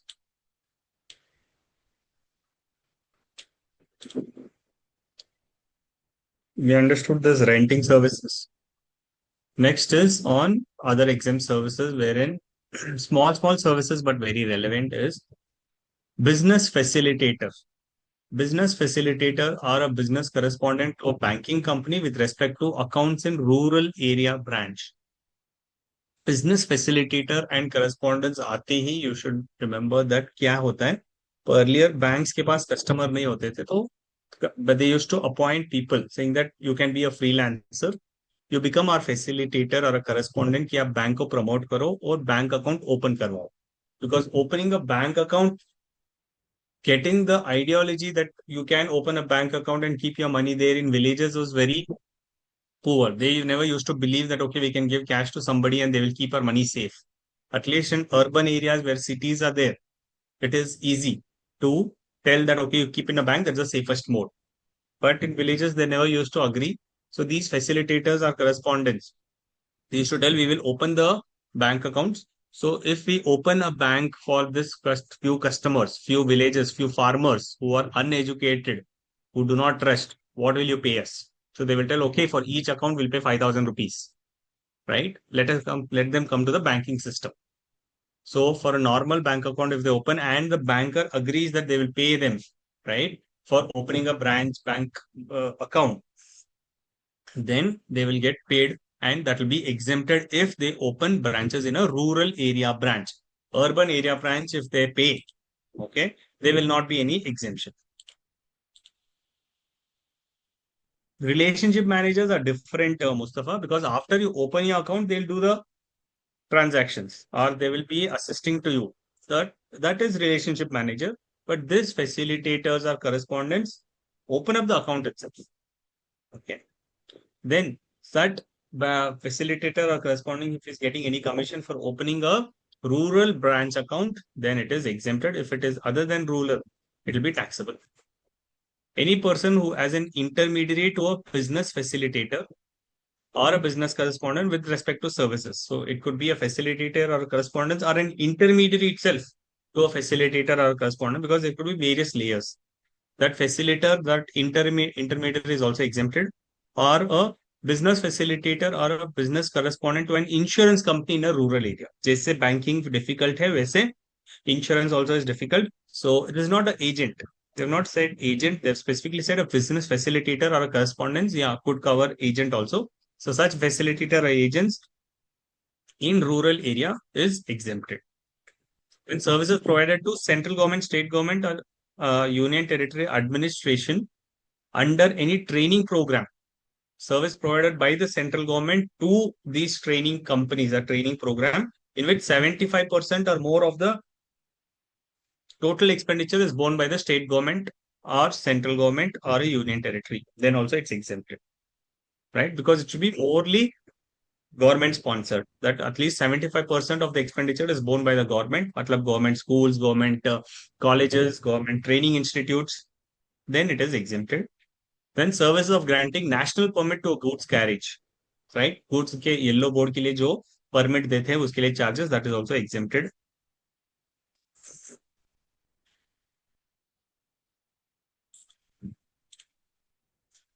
Other exempt services, very here good ones are there. Service by way of transfer of a going concern as a whole or an independent part thereof. Wherever you are transferring your business as a whole, complete पूरा का business आप दे रहे हो, okay, then it is fully exempted. Imagine that you have a business, you're closing it down now. You are selling part by parts. Say goods बेच रहे हो आप, whatever is your stock inventory on hand. You are selling the asset separately. You are selling the furniture separately. You're selling your laptop separately. तब तो GST लगेगा. Okay. Individually, when you're saying definitely it will apply. But if you're selling it as a going concern, what is going concern? Any idea?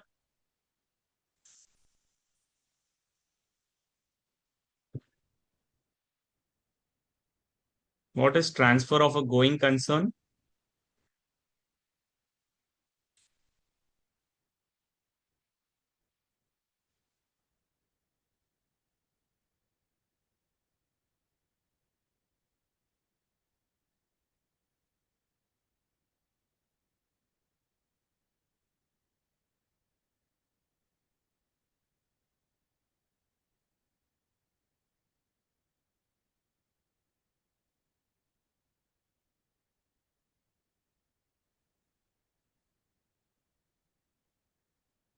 Not going to wind up in foreseeable future. Nahi.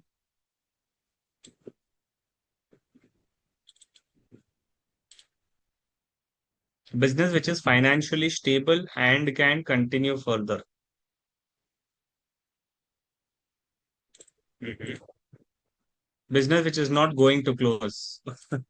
Very, very funny answer. Continuing for the future as same business. You're right. You're right. Continuing in the future as the same business. Status of entity not affected by. So it is perpetual, okay, to some extent. Currently running business. Yes, currently running business. That's right. Person will change, but business will continue. Exactly. Services for providing this transfer professional. समझ में नहीं आया. Continuing business for the future. Yes. Running of business. Business can continue in future. Business are going to be carried out in foreseeable. Okay. The apt answer will company person will change, but business will continue, which means that you have a business, it's a running business. It's running business means वहाँ पे profit भी हो रहा है and you are able to do transactions in it. तो अब ऐसे business को आप सेल करते हो. अगर आप स्प्लिट करोगे तो फिर इंडिविजुअल जीएसटी लगेगा. So you are selling the business as a going concern, मतलब असेट्स एंड लायबिलिटीज दोनों. कि जो भी असेट्स बेच रहा हूं आप उसको लोगे और लायबिलिटी नहीं लोगे, ऐसा नहीं. Where in asset and liability, that if there is anything liable to pay, you will pay it. That is a transfer of a going concern. So when the business itself is transferred as a going concern, either as a whole or independent part, that एक part भी आप बेच सकते हो if it's an individual independent part. Suppose there is a company Reliance has various divisions. So एक division भी अगर वो बेच देते हैं, that is also independent division, wherein it is not dependent on the whole company. Only for investment it may be that the investment is happening from the company, but independent part is an independent part. Then also there is no GST. This is very important that whenever we do business transfer of a going concern, when you're doing it, you transfer the business completely and that gets exempt.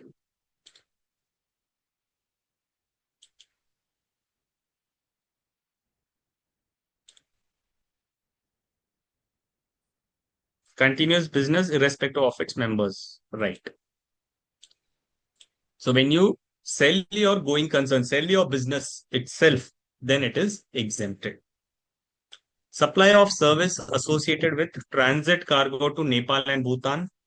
Okay, so any service through transit cargo to Nepal and Bhutan is exempted.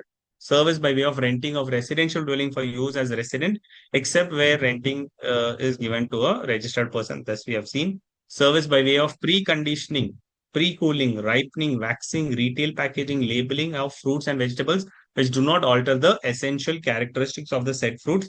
This is also exempted. Okay.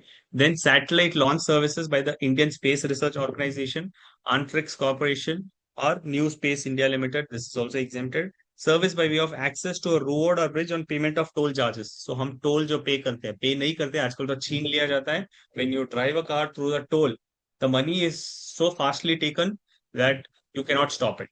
Q, because there's a fast tag. On from the fast tag, the number is reflected and they just take the money. Okay, so that is also exempted. Only toll you have to pay, you don't have to pay GST on that toll, luckily. Okay, so these are the services which are exempted. Now, I'll just take you through one important discussion in the study material, which we have to kind of read to understand it. We have said that any services by way of pure services to the government are where value supply of goods constitutes not more than 75 25%, मतलब major उसमें service से होना चाहिए. In the government services we read, right, services provided to the government, when you provide service to the government it is exempted. Now what are these services which is exempted, which is provided to the government? Pure labor services, or if service and goods are involved, the value of the goods should not be more than 25%, right?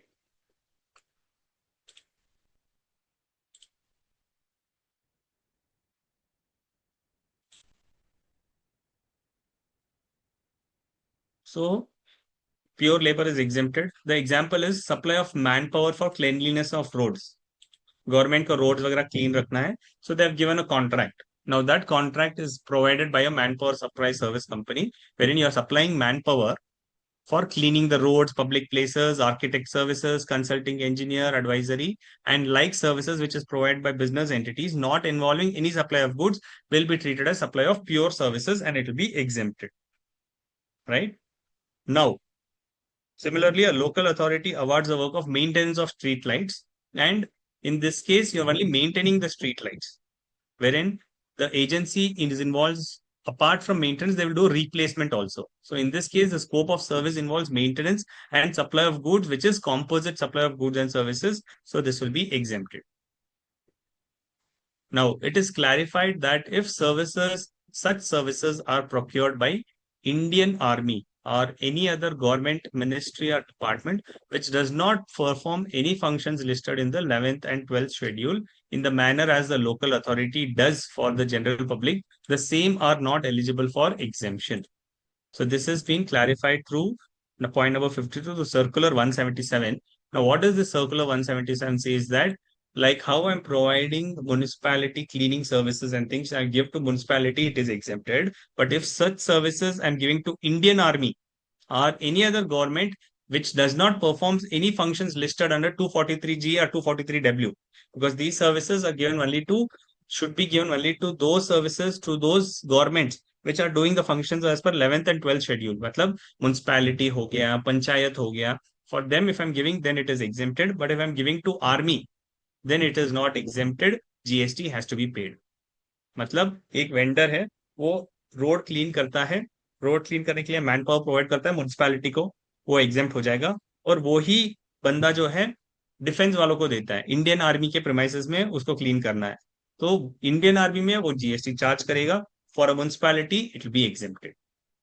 Clear?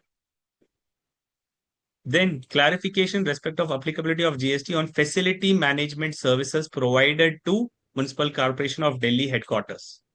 Now, MCD is Municipal Corporation of Delhi.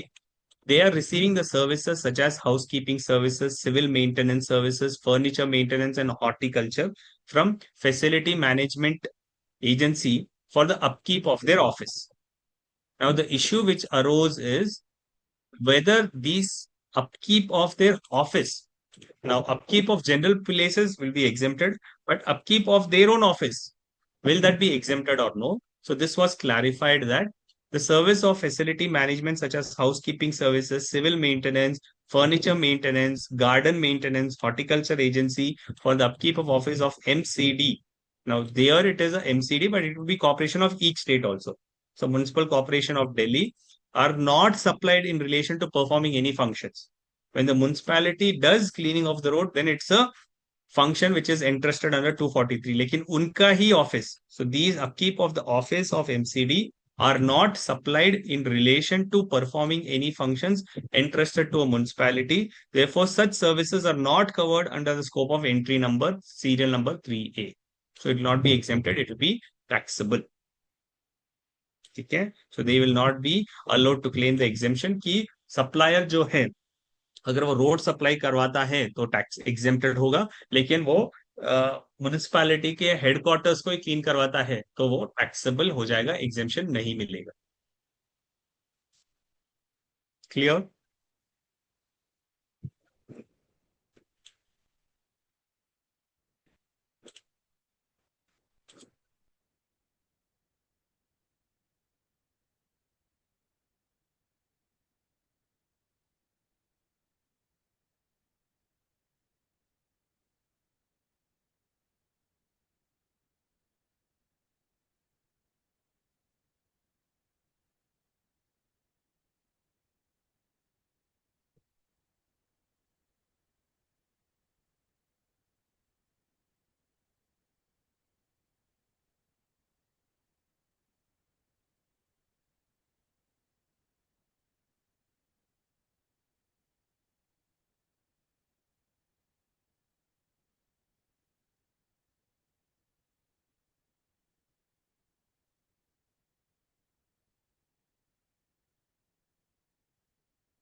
Okay.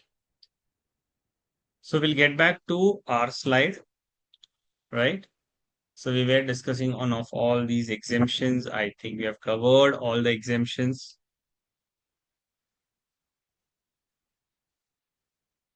So I'll ask some questions and let me understand how well have you understood the topic.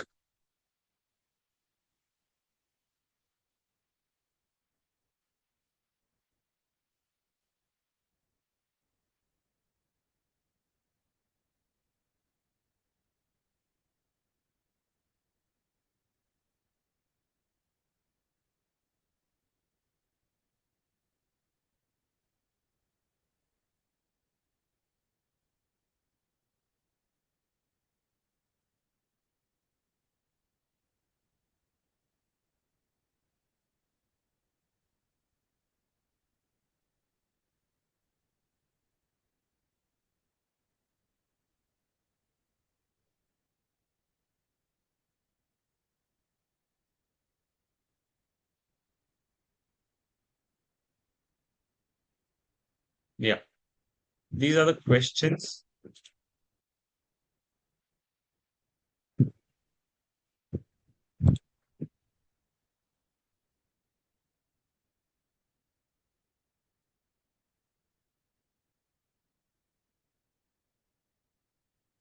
Read through the question and answer one by one.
Yeah, good. I think I've got the answers from many students. Kuldeep Nagar's question is sale of 100% share of a company, then exempted. See, it's a transaction of shares. Shares is transactions in securities. Securities is outside the GST. So transfer of shares is a different scenario. We are talking of the scenario of transfer of a going concern when the business is completely being sold. Okay.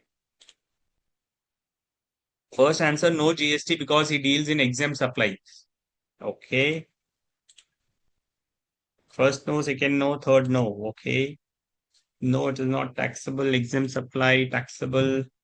Okay. Fine. Everybody, let's start with the first one. The first one, most of you all are saying that yes, it is not taxable.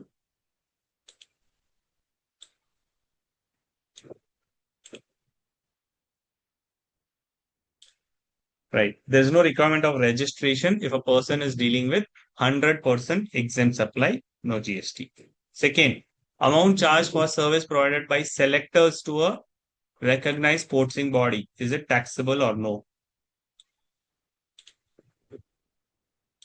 Second one is taxable.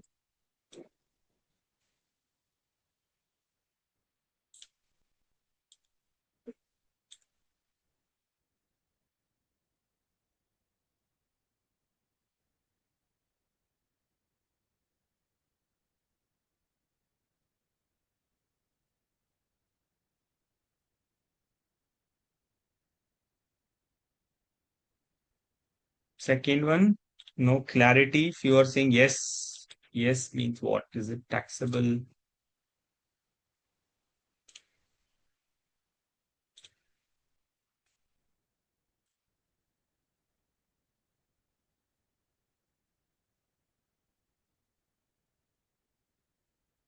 Okay. So second one is amount charged by service providers, by selectors, service provided by selectors to a recognized sporting body is service provided to a recognized sporting body only by an individual as a in his capacity as player, referee, umpire, coach, or team manager. Okay. Player, referee, umpire, coach, or team manager for participating in a sporting event organized by a recognized sport body are exempted. But selectors are not exempted. It will be taxable. So selector को selection करने के लिए अगर कुछ charges दिया जाता है, then it is taxable. अच्छा आंसर दिख रहा है कैसे? व्हाइट कलर है इसीलिए ठीक है. Okay. Most of them may not be getting it. Is service provided by way of vehicle parking to general public in a shopping mall exempted?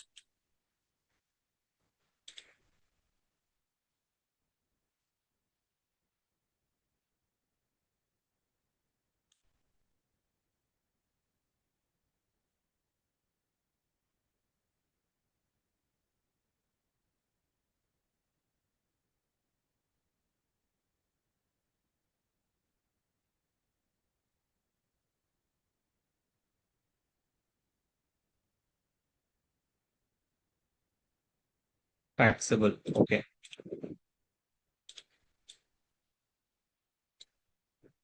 So it is not exempted. Services provided by way of vehicle parking to the general public are not exempted from GST. Right.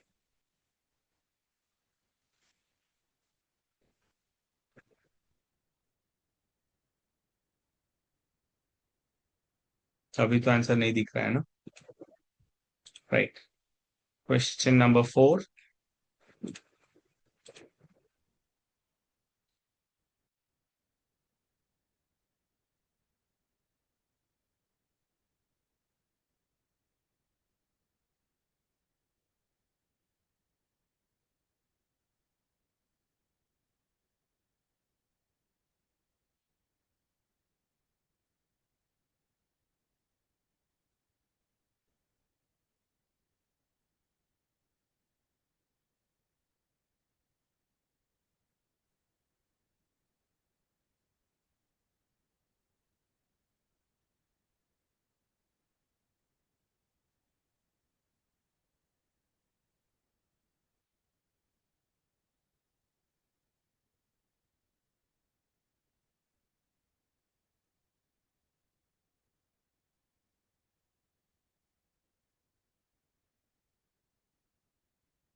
Right. It is exempt services. Exempt, not taxable. Okay.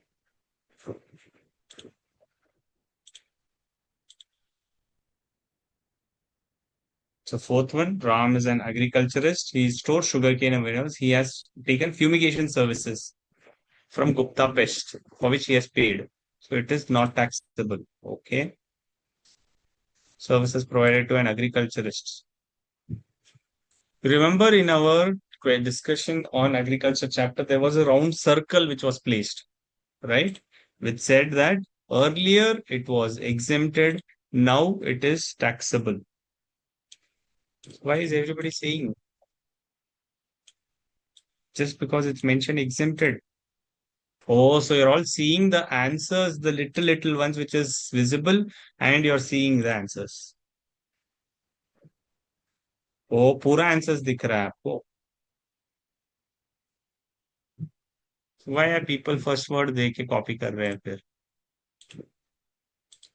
Okay. Fumigation was exempted, but now it is taxable.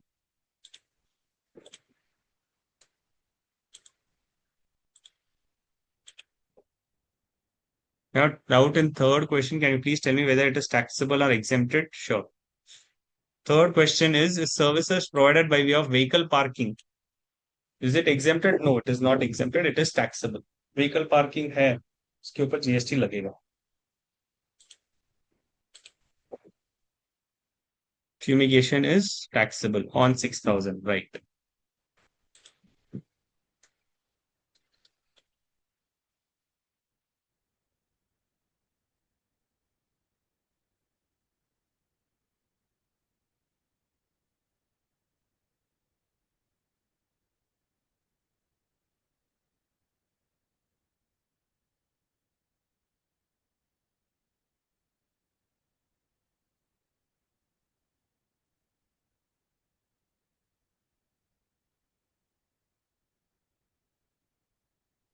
Question number 5. Purva acts as a team manager for Indian Sports Authority, a recognized sports body for a tennis tournament organized by the multinational company, and he received a remuneration of 2 lakh rupees.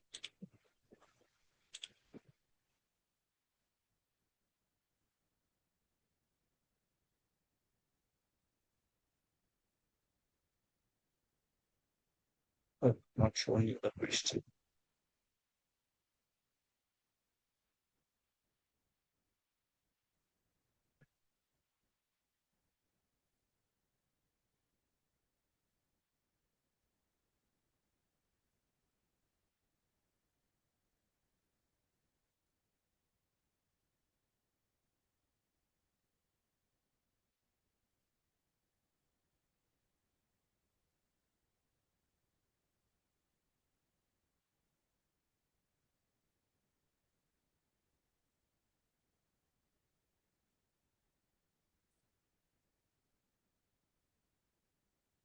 Mustafa is saying taxable. Kuldeep also is saying taxable. Shamli Sharma is saying exempt since he's a team manager. Tanu is saying it's an exempt. 50-50 ratio abhi. Audience poll is not giving the correct answer.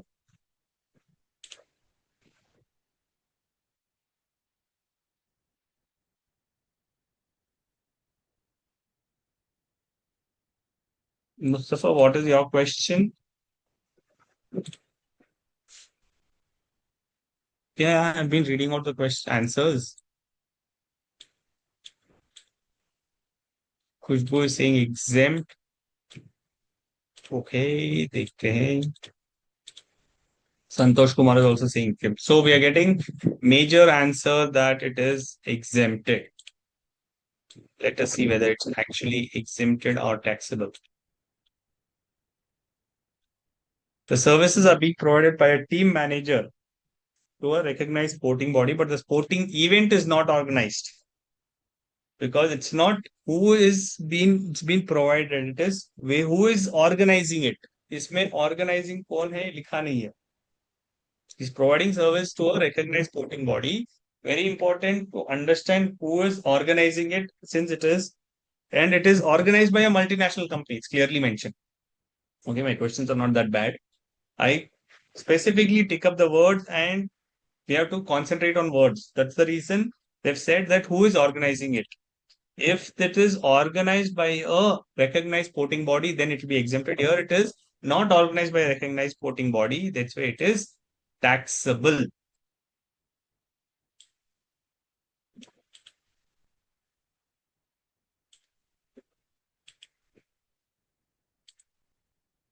So don't get confused. When you read it, just don't read ठीक है sports body है coaching है team manager है exam है team manager है किसके लिए team manager when the event is completely organized by the recognized sporting body.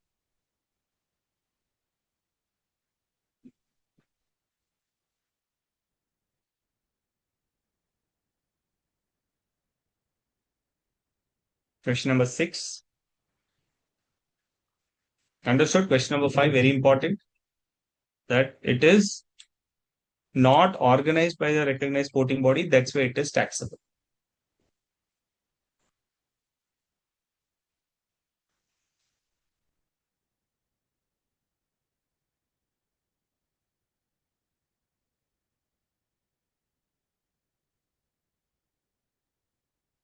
Question number 6.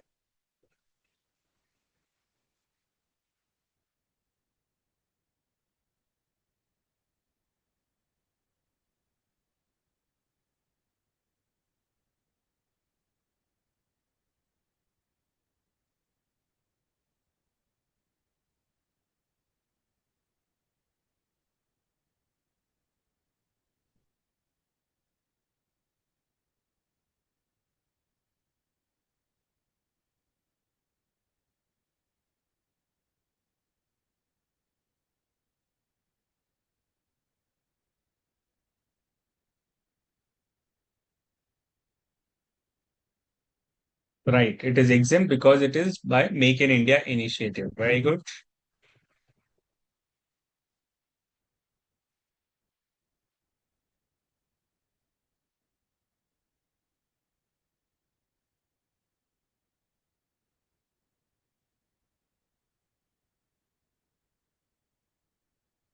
Yes.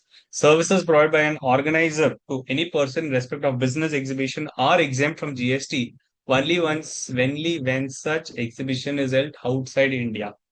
So if there's any exhibition which is held outside India, the services of a exhibitor organizer is exempted because you are बाहर जाके आप represent कर रहे हो. So government wants to encourage that. That will be exempted. But in this case, the exhibition is organized in India, so it will not be exempt. It will be taxable.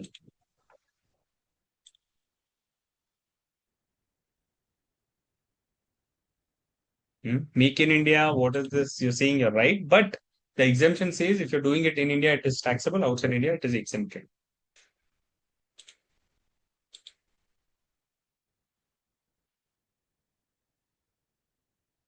Who is organized and where organized is material? Who is organizer? Organizer can be anybody, but if it is the exhibition is outside India, then it will be exempted. Question number 7, last question for the day. Then you will have to get started with your GST Titans. Come on.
Yes, it is taxable because it is amount excluding, right?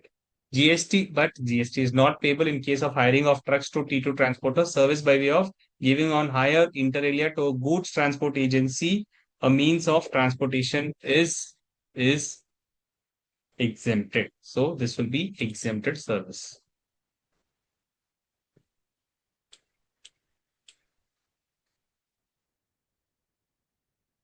This is not taxable. This is also one exemption. You have to be careful.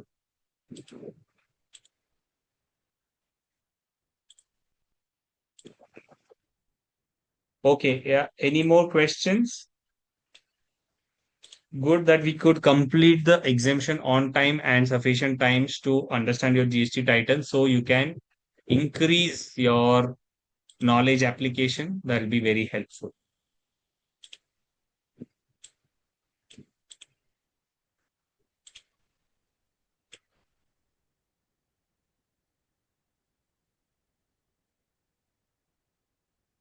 Thank you, Deepak. Uh, Hope the topic is over and the few questions have also been taken interestingly. So I think this is the right time when we can revise to GST Titan quiz. Myself, CA Swati Agarwal, Faculty Indirect Tax Laws. Now, we shall go through the GST Titan case for all the remaining topics which have been covered by the sir in today's class. Because in yesterday's earlier session for exemptions from GST, we have also taken GST Titan quiz, and students have asked, requested for another session because they were able to apply the concepts in a better manner. Good evening, Deepika. So I hope that all of you have joined. Shall I share again?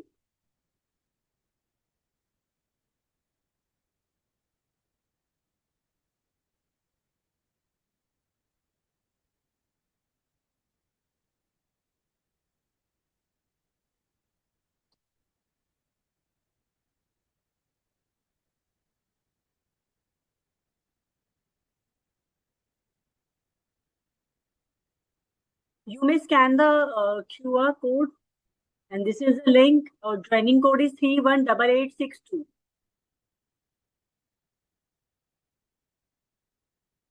We shall start at 8:12 p.m. So I'm giving you 2 minutes for joining because majority of you have already joined the link, as I can see.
So are you ready?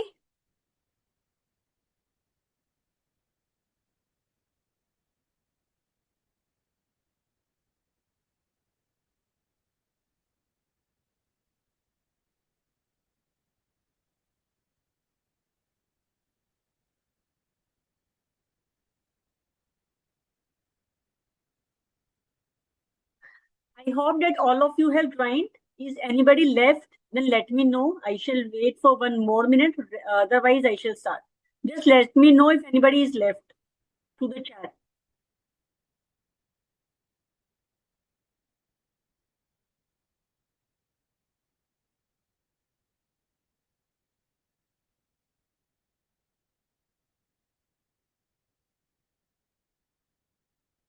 Okay.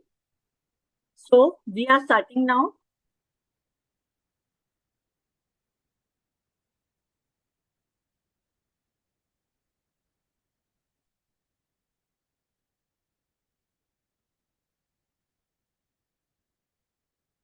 And first question is there on your screen. Which of the following services provided by Sundar Transporters or GTA are not exempt from GST? Option 1, transport of organic manure to Agro Brothers Limited. Option 2, transportation of household items provided to Mrs. Ridhima unregistered. Option 3, transportation of goods provided to Malhotra and Malhotra Company unregistered partnership form. And option D, transportation of goods provided to Municipal Corporation of Delhi. 24 students have already answered. This time I have given you ample time because I feel that in earlier session, some students had a doubt that yes, less time was there.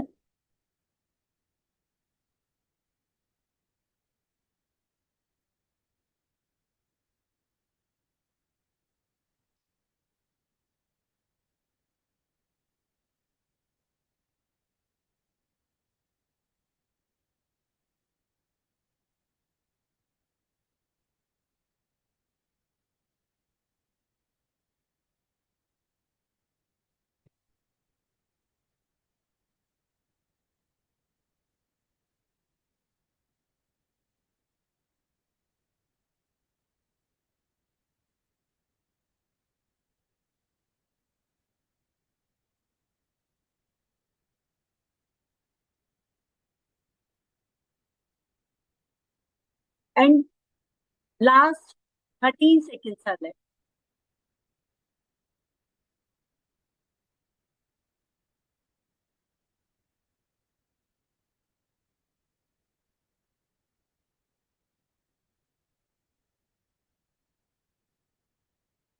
So on the top of the leaderboard, a new name, Julie Singh is there, followed by Mujahid Bhai. Rank 3, Deepika. Rank 4 is Nikhil. And rank 5 is backed by Prince. Rank 6, Aditi. 7 is Kuldeep Nagar. So let me see how many students have given the correct answer. 17 students have given the correct answer. And although I am expecting all of you to give the correct answer because sir has very thoroughly explained all the exemptions entries to you. Anyway, let me go through the brief reason why this particular entry point number 3, that is transportation of goods provided to Malhotra and Malhotra Company, are unregistered partnership firm. See, in the question, the requirement of the question is which of the following services provided by Sundar Transporters or GT are not exempt from GST, right? And as we see that transportation of option A, that is transportation of organic manure to Agro Brothers Limited, it is exempt by entry 21 of notification number 12/17 CTR dated 28 June 2017.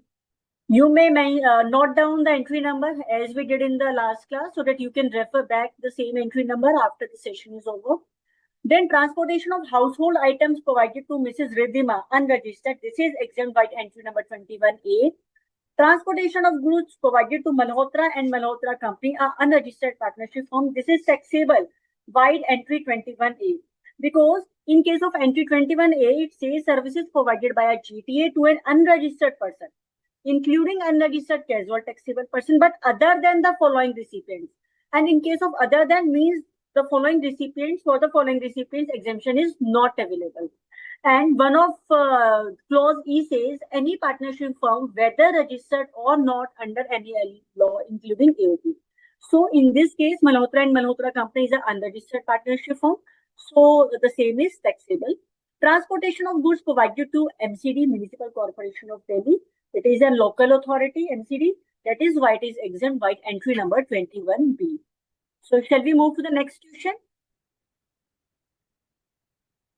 And next question is there on your screen. Which of the following amounts received by Sindh Bank are not exempt from GST? Option A, check discounting charges received. Option B, interest on overdraft facility.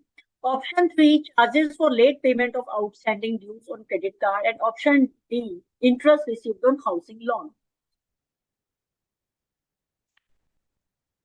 Still 1.5 minutes is left with you.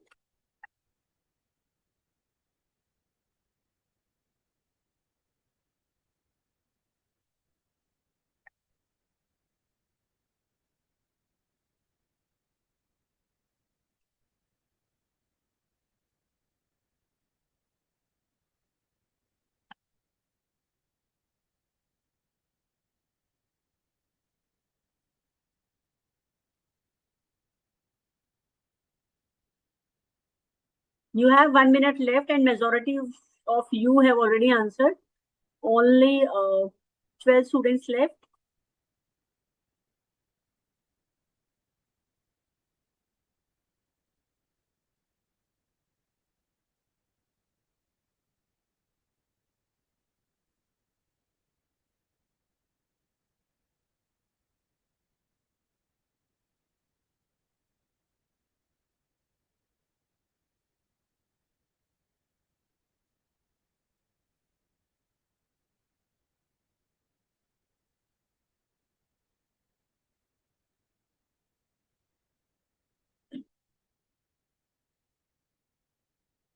And the last 14 seconds, 14 seconds left.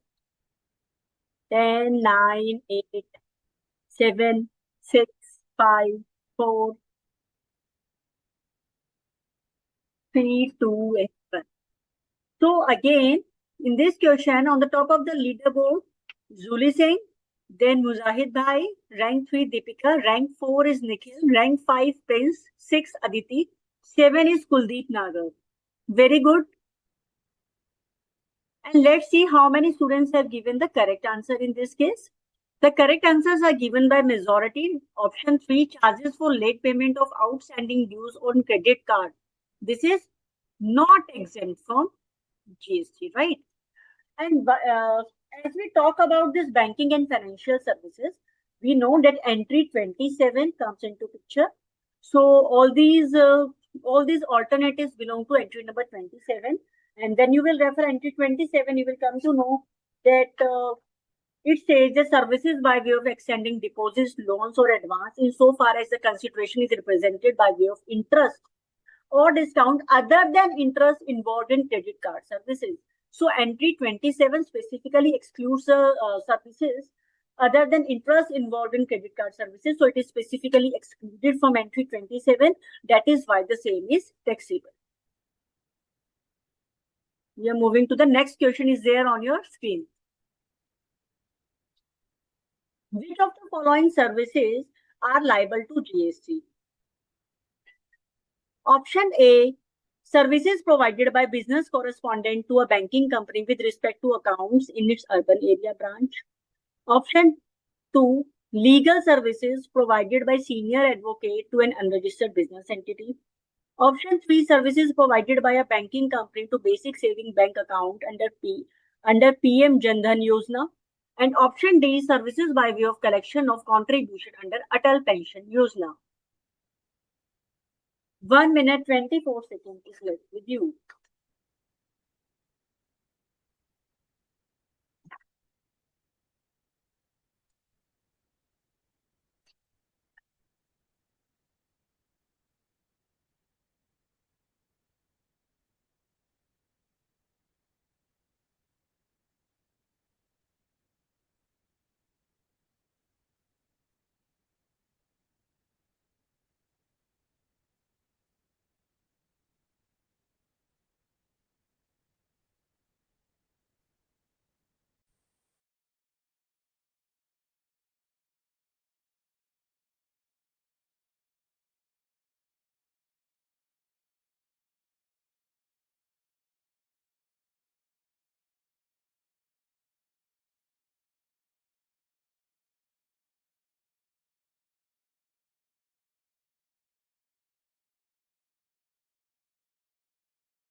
So on the top of the leaderboard, we have Julie Singh again, then Deepika, rank 3, Nikhil, rank 4, Muzahid Bhai, rank 5, 1, 2, 3, please mention your name, rank 6, Adil Khan, and rank 7 is Pavni.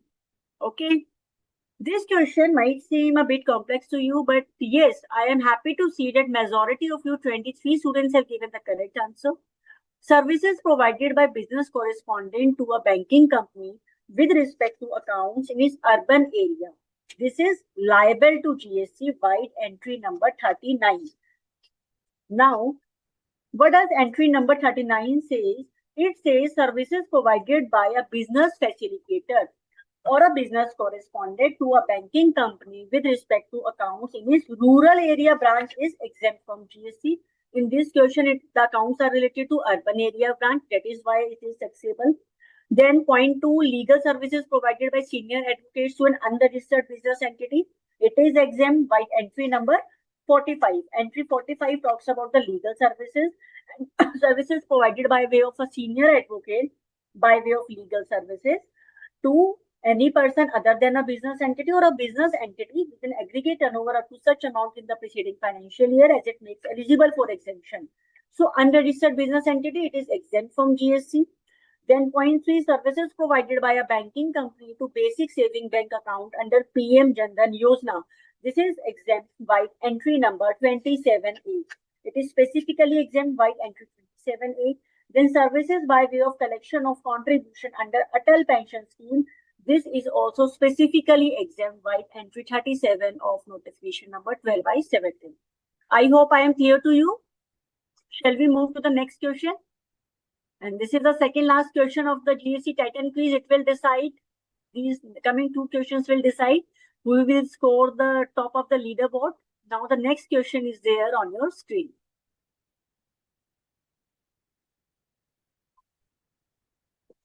Which of the following services are not exempt from GST?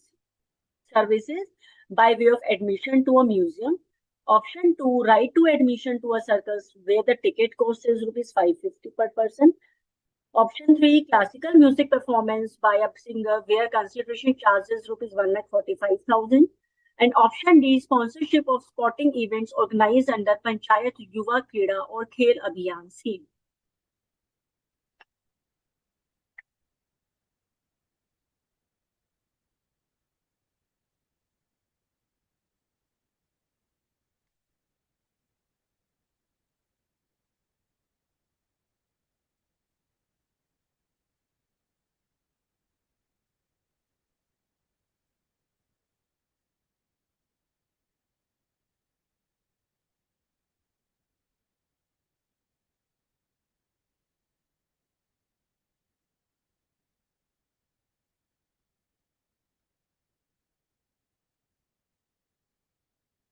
Yes, Kuldeep, urban word was deceptive in last question. This is how, questions becomes tricky with few changes. 36 seconds is left with you.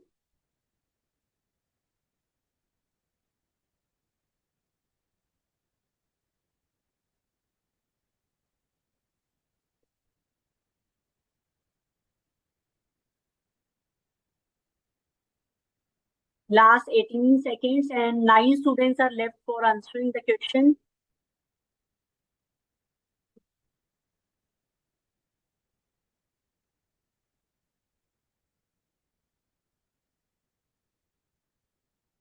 And the time is over.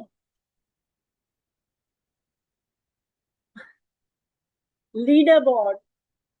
Rank 1, Julie Singh. Rank 2, Deepika. Very good, Deepika. You have made a big jump, I will say.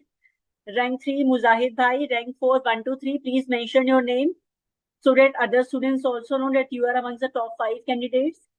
Rank 5, Adil Khan. Rank 6, Pavni. Rank 7, Ashlesh Bist. Very good.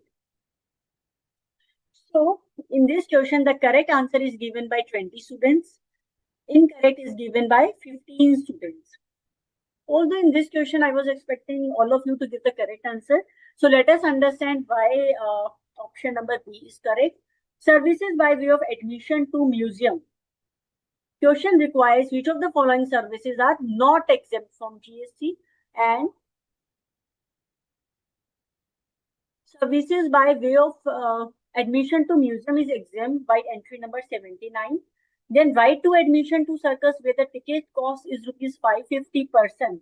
This is this is taxable because the threshold limit is rupees 500. It is taxable by entry number 81. Then classical music performance by a singer where consideration charge is 1,45,000. It is again exempt by entry number 78 because consideration charge for performance in folk or classical art dance form of music, theater, dance. It is exempt if the charges is not more than rupees 1,50,000. Here the charges are rupees 1,45,000. So it is exempt. Sponsorship of sporting events organized under Panchayat Yuva Krida or Khel Abhiyan scheme. This is exempt by entry number 53.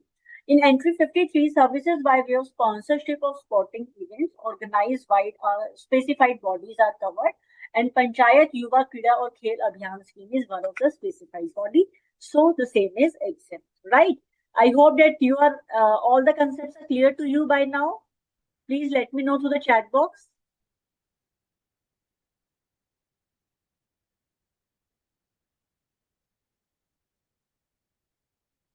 Kuldeep saying yes. Shall we move to the next question? This next question will decide the last question of today's GST Titan quiz. It will decide the leader of today's class GST Titan quiz. This will be backed by Which student, the name will be disclosed very soon. Shall we start?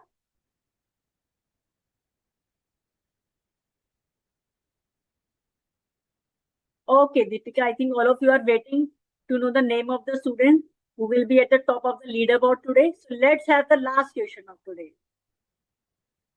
Which of the following services are exempt from GST? Option A, services to a foreign diplomatic mission located in India. Option B, services by an organizer to any person in respect of a business exhibition held in India. Option C, services by way of transfer of a going concern. And option D, services provided by RBI.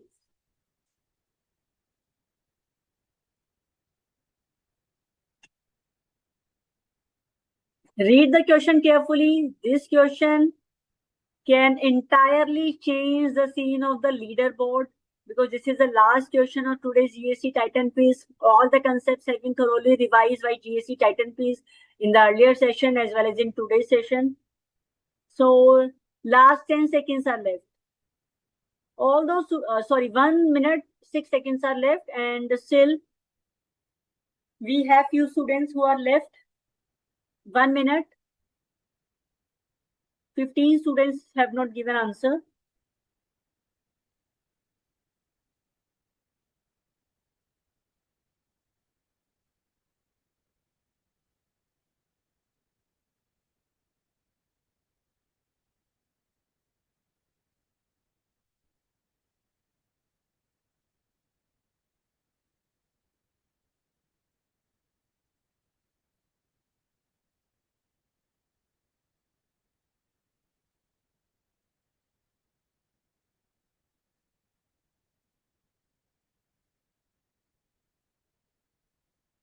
Why still 12 students are left? Please participate. Doesn't matter if your answer is wrong. 10 seconds left.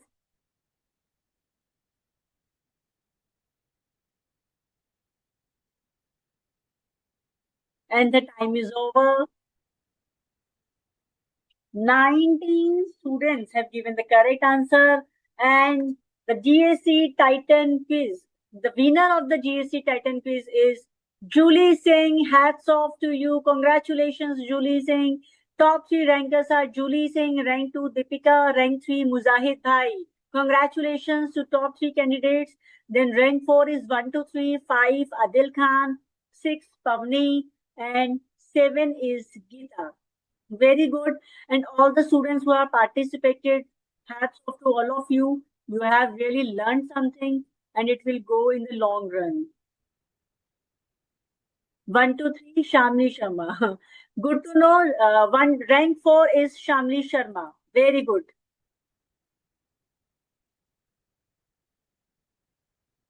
Julie Singh, Deepika and Mujahid, Nani Gonfred. Very good. Now let us see the correct answer. Yes, the correct answer is given by 19 students, incorrect 13 students, right? So, services to a foreign diplomatic mission located in India. In this question, the requirement of the question is which of the following services are exempt? And services to a foreign diplomatic mission located in India, it is taxable by entry 59 because entry 59 says services by a foreign diplomatic mission located in India, they are exempt. You have to read the question carefully. It is given services to a foreign diplomatic mission, so it is taxable. Then services by an organizer to any person in respect of a business exhibition held in India is covered in entry 52. Entry 52 says services by an organizer to any person in respect of a business exhibition held outside India is exempt.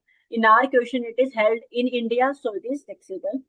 Services by way of transfer of a going person, it is exempt by entry 2 of notification number 12 by 17. Then services provided by RBI, it is taxable because it is not specifically exempt.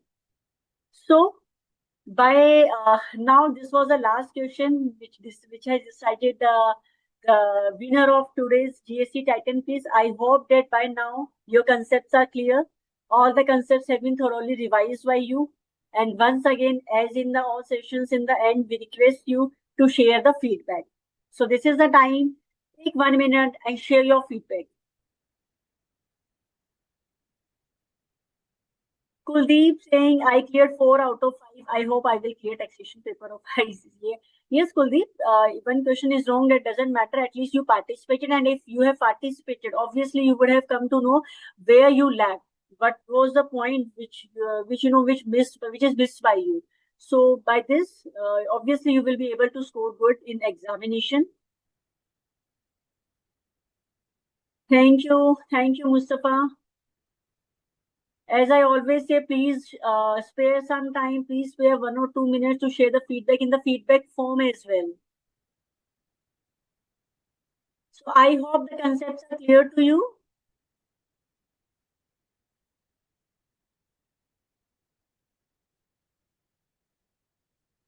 The next class, the topic is value of supply. We shall try to take this for you if time will permit. Any doubt to any student?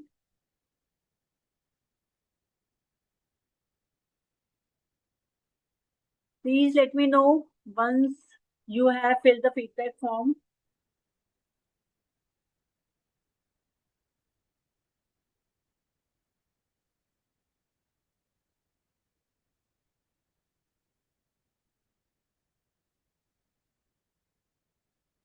Kuldeep, yes, it's wonderful session. Thanks, BOS and all faculty. Thank you, Kuldeep. Your words really motivate us. Deepika, thank you for the quiz, ma'am, and congrats to everyone. I'm glad that concepts are clear. Thank you, Deepika. Then we have Amar form filled. Thank you, Amar. So I hope the concept is clear. This topic exemption from GST. Now you can say this is not a list to mug up. It is to understand. If you will understand the intent behind introduction of a particular exemption, you will be able to appreciate it and retain it in the longer run. Thank you, Amar.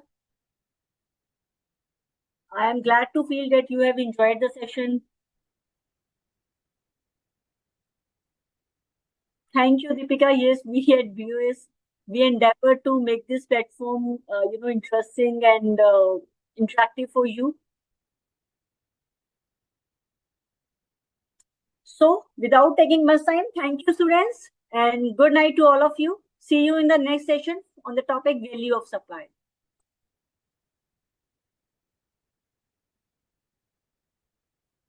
Yes, session is over.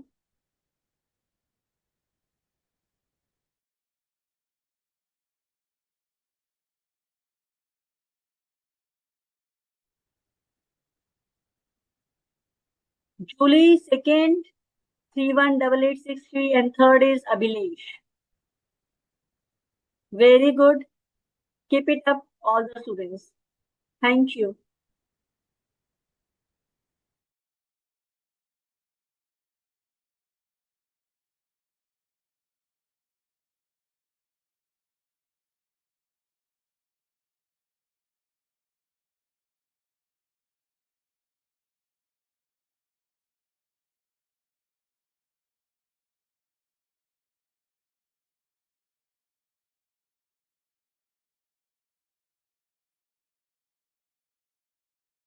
Thank you, Mujahid.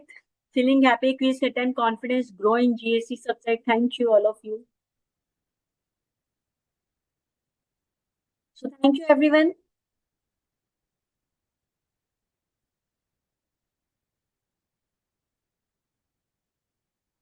Yeah, you can end the session.